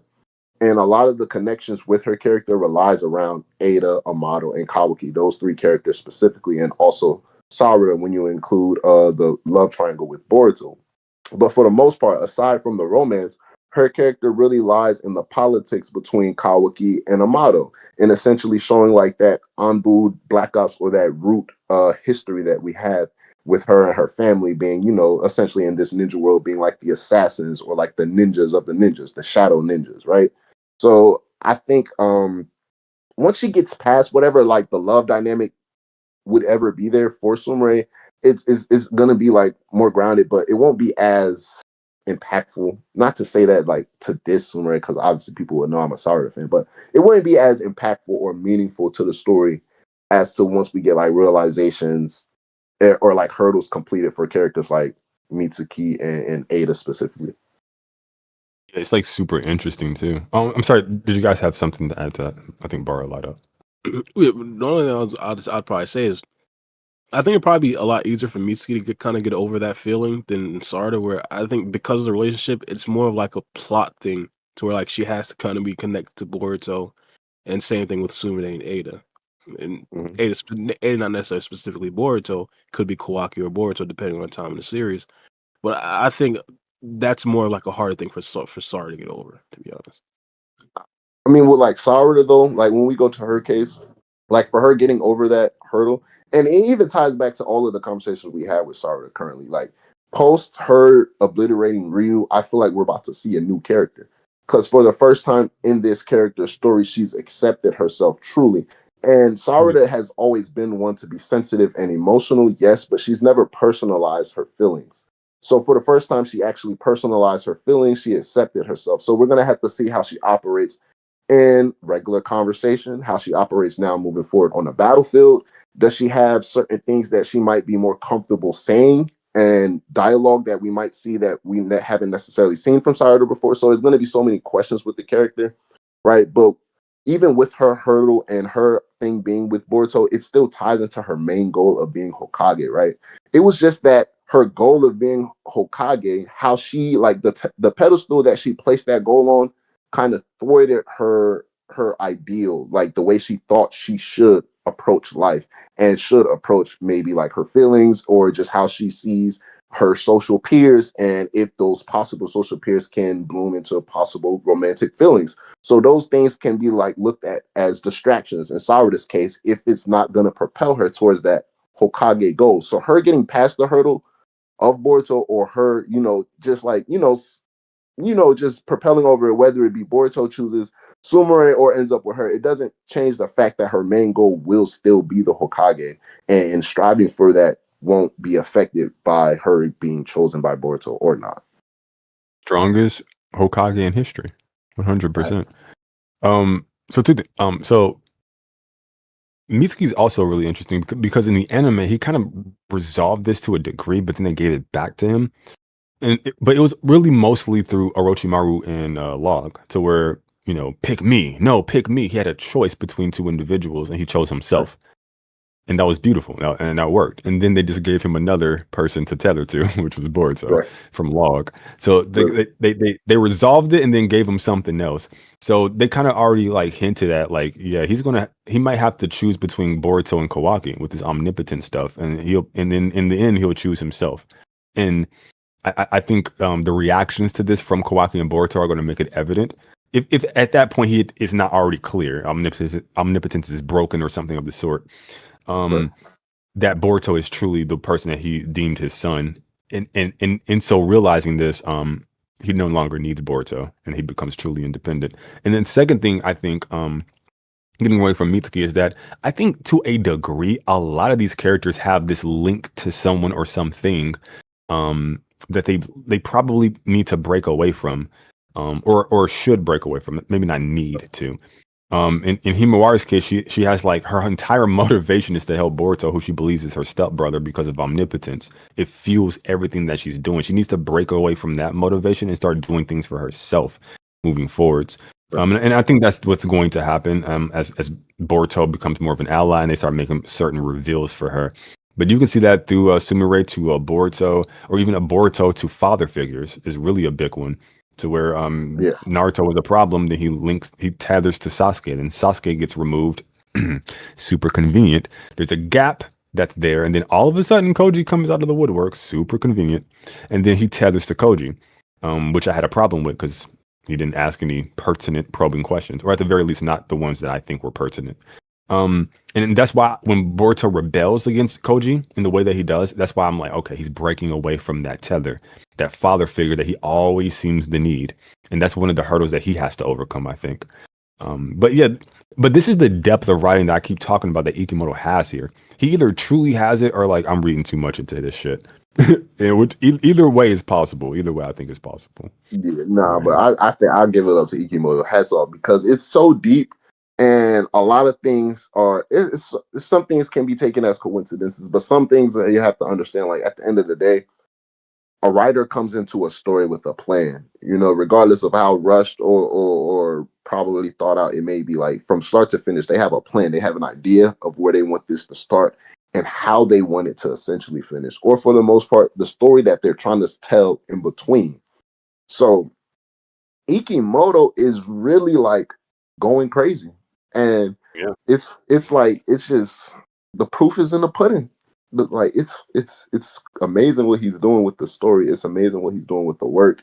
And a lot of times people want to, take a nods to like parallels or foreshadowing. And like I said, some things can't be coincidences, but like I again said, Ikimoto has shown us that he's not shy from pulling from details or information that was shown in Naruto or shown in Shippuden. He's not shy from going back to his roots and emphasizing taijutsu over how Naruto started to get towards the end of the fourth grade ninja war with big blasts and explosions. And now we see in TBV, he's showing a blend because now we got big blasts and explosions anytime Jura's fighting, but we see throughout most of Boruto's fights, they're keeping him very grounded despite his strength. They're showing the skill with the flying Raijin and the taijutsu. And then when we go into the writing aspects, everything that we just talked about with Ada, Mitsuki, Sarada, and then characters like Sumire, characters like even, we don't want to say Konohamaru, it's just characters that you can go in depth on, whether it be positive or negative, in terms of how the character is presented within the story. And there's so many things that you can flesh out with. I trust Kishimoto. I trust him. I think he's earned enough respect to say that the successor he chose, give him some time to cook, and I think we've done that, and I think he is cooking. Frankly, I think I like all of Two Blue Vortex. There are a few chapters that dip, a little lower, but ultimately, when I just look at my enjoyment of a series, am I enjoying this shit? Yeah, I'm having a pretty good fun time with Two Blue Vortex. 100%. I enjoyed the fuck out of it. I popped when Sarada got Mangekyo. I popped when Boruto was boxing with the Shinju and the Ten Tails Dimension. I popped from the code fight. I popped Mitsuki turned Sage Mode. Then I got sad because he got cooked. And then I popped when he fucking Kawaki got packed. I popped for that heavy. Okay. And hell, I popped when Kawaki showed back up. I didn't like the fact that your boy Kawaki was holding firmly a black rod in his hand. That was suspect. I like the outfit switch. Yeah. He said it's bad stuff. I like the outfit switch. I ain't gonna lie. Kawaki, now his design is a little bit more tough. Shit ugly, boy. Nah, bro. He got the nerve. I didn't even notice it. Better than the white coat shit that he had. Now, that white was drippy. It don't make no sense because we passed Labor Day, but that shit was cold as fuck. For some reason, I don't know what happened. Maybe it's the way Ikimoto drew it, but like outfit in the white, it made his hair like his hair looked uglier to me. Now his hair is flowing. And Kawaki still had like true actually in the old outfit, but like I don't know. I think it's the outfit though. True. Like the buzz cut sleeves, it just works better for Kawaki, bro. No, I'm not trying to see what he looked like before. Perhaps. I do. Okay, I think like from like a visual, like the drip was better before, but the character was clearly shit. This version, I'm not mad. I'm not too personality that made the outfit ass. That's probably why. You're right. Yeah, that's what it was. Because like that version of Kawaki will forever be not remembered. And if someone does remember it, they're gonna shit on him. And rightfully so. That character is dog shit. This ain't the same character in my opinion. But I just don't like how he rocking Konoha's symbol on his belt there. What the fuck are you doing, man? That's Boruto's headband that Boruto gave on part 1. That's not him. He ain't. You not a ninja, bro. Stop this. Yeah, Kawaki That's ain't not like you. that. You need to take that shit off. You're not built You need like to that. take that shit off. That really everything else I can vibe with. That shit gotta come off, bro. That's not you. That's not your character. That's not where your character. Like you abandoned this ninja shit. You didn't say this shit too many times to be trying to come back to ninja shit. It don't make sense. Oh Like no, that they shit tough. somebody I need to just noticed slash that shit like Naruto did Sasuke. I just noticed that. I don't know. That shit looked tough to me. maybe I'm just Because a Kono. he wasn't wearing the headbands the first 20 chapters. It Yeah, looks tough if it made sense narratively. This shit don't even make sense. You can't clown Shinobi and then be trying to rock Shinobi. It don't make sense. None of that shit I makes don't sense. know. Why are you wearing this, bro? We looking at potentially the next Hokage. I mean, it kind of Fuck makes that, sense. bro. Oh, hell no. whoa. Bro, Sarada will What's the kill this problem? little boy before she let that happen, bro. He's She the already son of the told him. Hokage. What is the problem here? Or What's the she are problem? okay. Shit. He was born to play the sun. Okay. Yes, absolutely. She will sun the sun. The sun goddess will sun the sun. Absolutely. Trust. That's why she said she told him as much. When she stepped to him in the Hokage's office, Exactly. he was gonna beat the brakes off of that man, bro. If he Nah, would have She was did anything. nerfed. While have to nerfed, stop it because she here. had no Mangekyo. Her mental nerf stopped her Mangekyo. Just with her 3 Tomoe. She busy on that boy. All Busy. due respect. And I respect Sarada so much. All due respect. I never understood those comps. Stop it. Bro, look, it was cooked when he looked in Uchiha in the eyes, bro. Like this dude got no sense. No sense at all. He literally got right up. He got right up. Looked her dead in the eye. Yeah. If she really wanted to, like, she could have, like, sent this man to no man's land in his own little world. Well, he's an Otsutsuki. You know my discussions with that, bro. Man, she would have sent him to a dream. He would have been surrounded by nothing but Ishiki and Jigen. Man would have been freaking out, bro. Surrounded by the ancestors. I don't think it's over, bro. You about to find out your lineage when your ancestors join you. Are you an Uzumaki? We gonna find out. Well, I did have a question. Going back to this, and to be honest, I was supposed to ask a question a minute ago. But why do you think Sarada has to be nerfed, or her Mangekyo Sharingan? That's something you was bringing up. Too OP. I can't really think of an out. Yeah. I can't think of you said earlier Boruto beats Sarada. What's your argument for that? Well, first things first. I'm not entirely sure how strong her gravitational pull is going to be, like in the air. Like hypothetically, if there's a force that could push against it, that could actually fly. I think that could probably be like the biggest thing that probably beats her gravity. Like hypothetically, if she tries to pull Jura, I think Jura could probably fly against the force and probably beat the force. Flex out of it, basically. Yeah, well, not just flex out of it, but like actually gravity, travel against the force, travel against the gravity. I don't even think Super Saiyan God Vegeta can do that. Like flex out of gravity. That bro is struggling. Not flex out of gravity, just like travel against the gravity. I don't know how that happens, Bara. I just like they're just like physical limitations to like he had. I just don't. And then to what end? Okay, hypothetically, I grant you the nonsensical conclusion that he can fly through gravity, through the space that a gravity manipulator can manipulate. Akin it to like Dragon Ball. Though. Then what? He just flies slowly, like he wastes energy just trying to levitate. Like, yeah, bitch. Like I won this bout, but I lose the war. Like, yeah, I managed to levitate a little bit longer than usual, bitch. I win, and it's like, okay, well, internal damage that bypasses your external durability.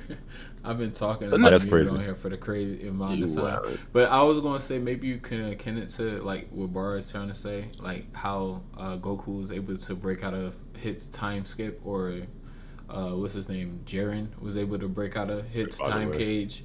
Just by sheer strength. Yeah, I don't think that works the same way in the Naruto verse. I mean, unless I can see something like that. Even like just flex out of gravity. Like 6 Path Sage Mode, Naruto and Kaguya were like fucked, and even like Sasuke, like from like the gravity dimension. Yeah, like they couldn't even fly. The Truth Seeker Orbs couldn't even left. They just crashed down. Like, well, yeah. Well, that's going to be a question. How much force could Sarada apply, and does that? Is that stronger than the force that of flight that Boruto and other characters have? Two things. I don't think she has unlimited power because I don't think she has unlimited resources. However, everything under unlimited or infinite, I grant her because as currently she has gravity powers and the ability to manipulate it. Period. Yeah. Now, outside of that, people argue, "Oh, Mello, you're giving her things that she doesn't have." I'm like, I'm giving her uses within gravity. She has gravity, right? And she's not stupid. So I'm granting, like, hey, if I say, "Oh, Kawaki can't open his eyelids, or she can warp like light or whatever the fuck," right?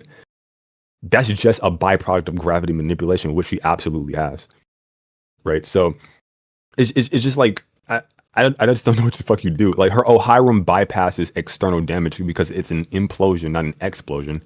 She literally implodes you, so it's internal damage first. You can't even defend against it. You can't train your internal organs. Like she just bypasses every durability, every physical durability, just from that ability alone. And that's just one Mangekyo eye. Like they have to nerf that shit.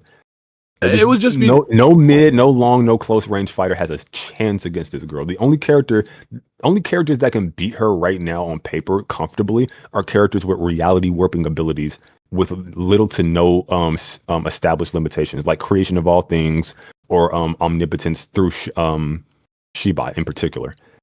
Like that's it. I'd kind of disagree with that just because I think there are people that could fly against gravity. Pick a character and then make the argument, and I'll destroy the it. gravity based off of whatever you're doing. It's like it's useless because Ryu showed movements. He showed reactions while he was being floated in the air, and every time he moves, she simply just increased the gravity. It's like, yeah, bro, cut that out. Well, moving while being pulled is one thing, but Ryu couldn't fly. Ryu never flew. So he never established the ability to.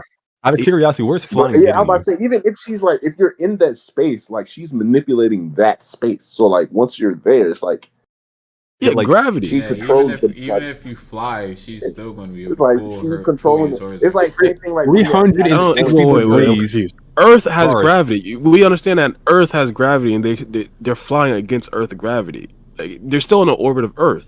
But they're still flying against the gravity. Like she's manipulating gravity. No, I get it, and their flight is always in motion.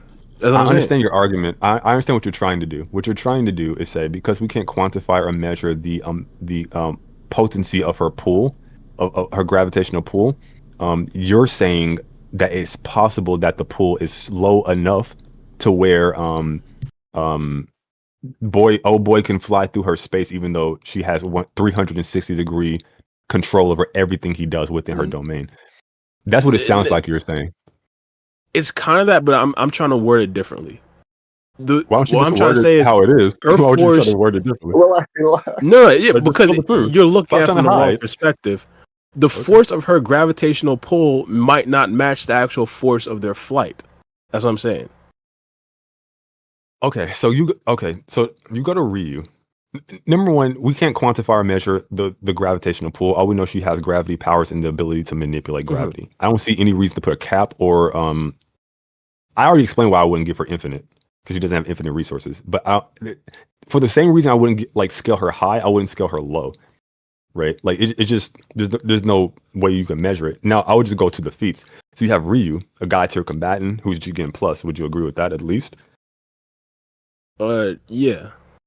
Okay. Well, yeah. So when he's trying to move his physical body, you can imagine that that's backed by chakra, right? So the more chakra applied to your body, the more your physical stats are going to increase. Would you agree with that? Yeah. Okay.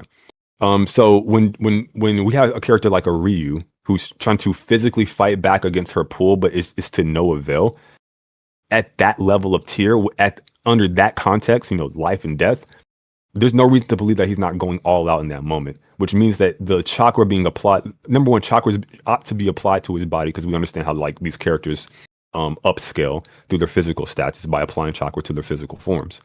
And his quantity and quality is as such to get him past Jigen. That means that anyone at minimum below Jigen has no way of getting past her pull. At minimum. The only Ryu doesn't know how to fly though. That's the thing. Like Ryu was moving, he doesn't know how to fly. I don't know where flight gets you, Bar. Okay, so like, okay, No, so he flight can is the fly. main mechanic to cancel out gravity. But even That's if like it's no, like flight, it's still like it's like what? you're a Flight projectile does in not yourself. cancel gravity. If the Flight does attacks not or the cancel plan is out going, gravity at all. I don't know where Well, I you think get that you're taking the word cancel too literally. It's It's the way to literally go the word against you gravity. use. Yeah, if it's an the way to attack, go against gravity. Bar, Bar, if an attack, Bar, you go against gravity. I go against if a gravity. My 2-year-old niece goes against gravity. What are you talking about? The fuck? Again, But if I she, think y'all just attacking The wasp flying in like he does. the I outside don't know if he's goes like. against gravity. I don't know if he's like understanding like she manipulates gravity. Like the gravity on Earth is just like Earth manipulates gravity. Yes, we understand this. But I'm saying flight goes against it. Okay, Earth so Earth general- doesn't really. Earth Earth has a does not general, manipulate gravity. Yeah, about to say Earth Earth does not just has it gravity. generates gravity. Yeah. She generates it and manipulates it, so she can upscale the potency of the gravity. Because as long as Yeah, you're so on basically Earth, you're think- gonna fall. Like as long Whoever she fights, just consider them to be Yamcha in the gravity chamber from Dragon Ball Z. It's like that. Nah, like you not nah. moving, bro. If you think you faster, then she's going to close that gap by making you slower through gravity manipulation. as soon as you enter the domain, everything stops, bro.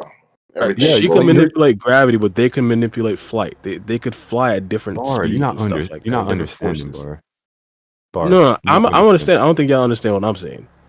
Flight is literally like what goes against it. So what's okay? Wait. You made a positive claim about what they would be able to do. Prove it. Okay, cool. Prove it. Flying? Prove they will be able to fly against her gravitational manipulation.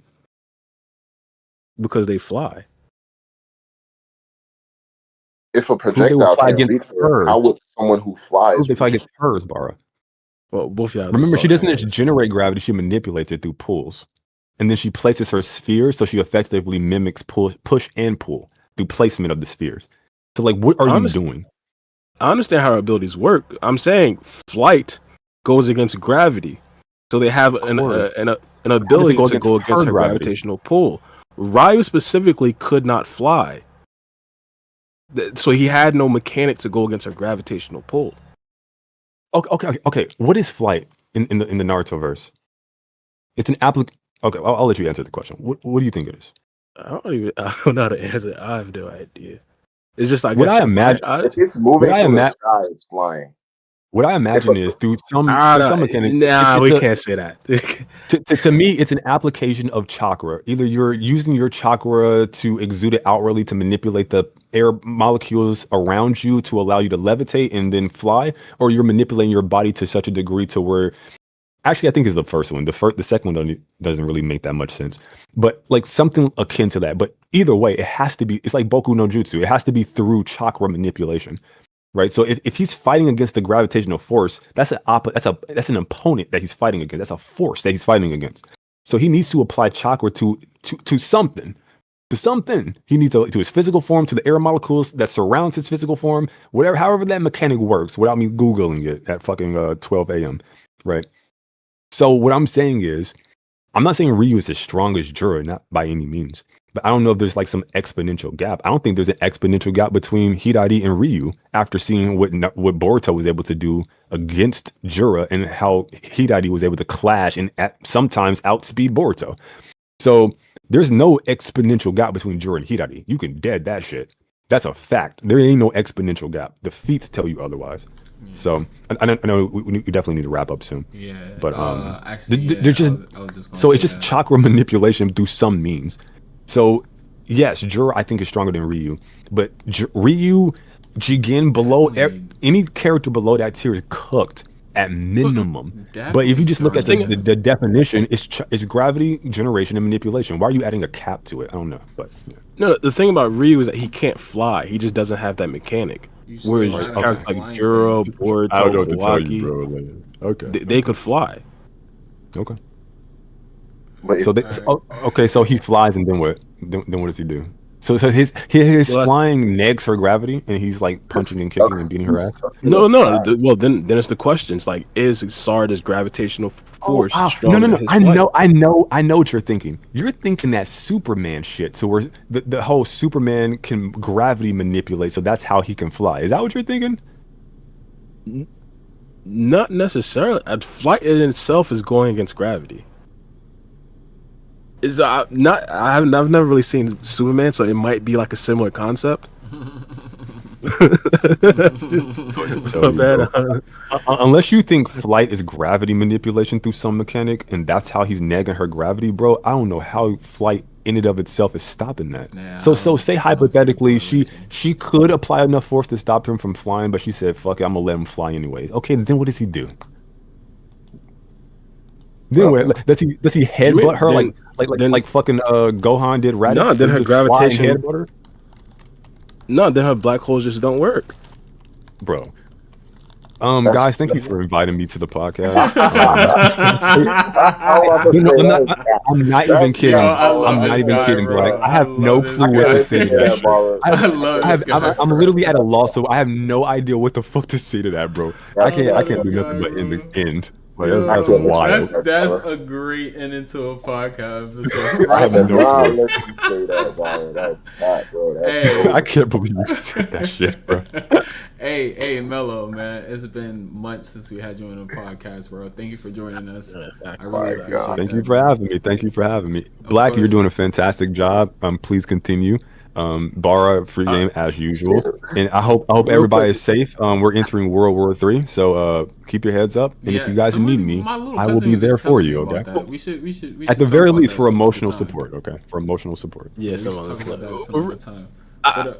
I did have like a bunch of questions. I just want to like fire through like 3 like yes or no's from my guy Mello. I got 2 now. I already asked one. All right, so does Naruto and Kashin Koji meet? Yes or no?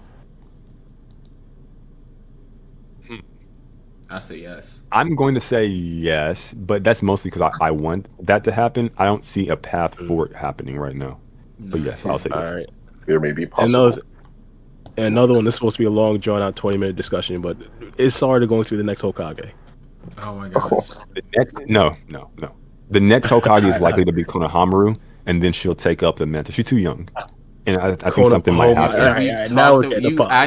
You asked him this question like podcasts ago, like months ago. This is this is like before the Mangekyo Sharingan, before Shifida Rai, before Konohamaru choked. It's not about power. It's about maturity. Like Naruto had the power at the pain arc. He just needed to mature and grow and be groomed for that position. She's not ready for it. She's not ready for it. It's just like I'm the biggest, baddest ninja. I'm gonna beat your ass. It's mostly desk work. It's a boring. But doesn't think Sarada did have like some character development as well. So Sarada had some character development in this arc. We got to get to that as well. She doesn't need to be the next Hokage. She can be Hokage when she turns 25 and she has her first kid with Boruto, whatever the fuck, like Naruto did. Like when these kids were little kids, like just train her up. But she's priming at the right time. Like the whole 15, 16-year-old age. That's perfect time. I don't mind her being Hokage at like 20. That'd be youngest Hokage in history. I don't mind her just holding that record. That would be crazy, but she's so much smarter than Naruto that I think she could like learn the ropes way quicker. I think she could do it by 20 years old. She could definitely. Yeah, it's a lot of characters more smarter than Naruto. So, but yeah. And with her level of power, like it's gonna be like God of Shinobi shit. Like ain't nobody crossing her, bro. It's gonna be like how it'd be worse than when Naruto was around, bro. But again, always a pleasure, guys. Yeah. No Naruto talk. We're not getting into that. Hey, Mello, I'll catch you boys on the next one. Bro. Yeah. Good look, man. Good look.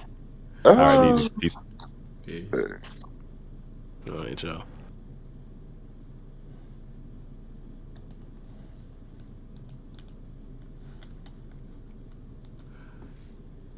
Oh yeah, and I always gotta let y'all know if you want to support the channel and also get some merch so you can rock. Please visit the Teespring website. We launched an official merch site. We got everything. We got anything that you can think of, from hats, sweaters, hoodies. I said hoodies already, didn't I? Beanies, mugs, stickers, whatever you want. Anything that you guys buy helps the channel grow. And Yeah, peace out. Thank you for all the continued support. Appreciate y'all. Peace out.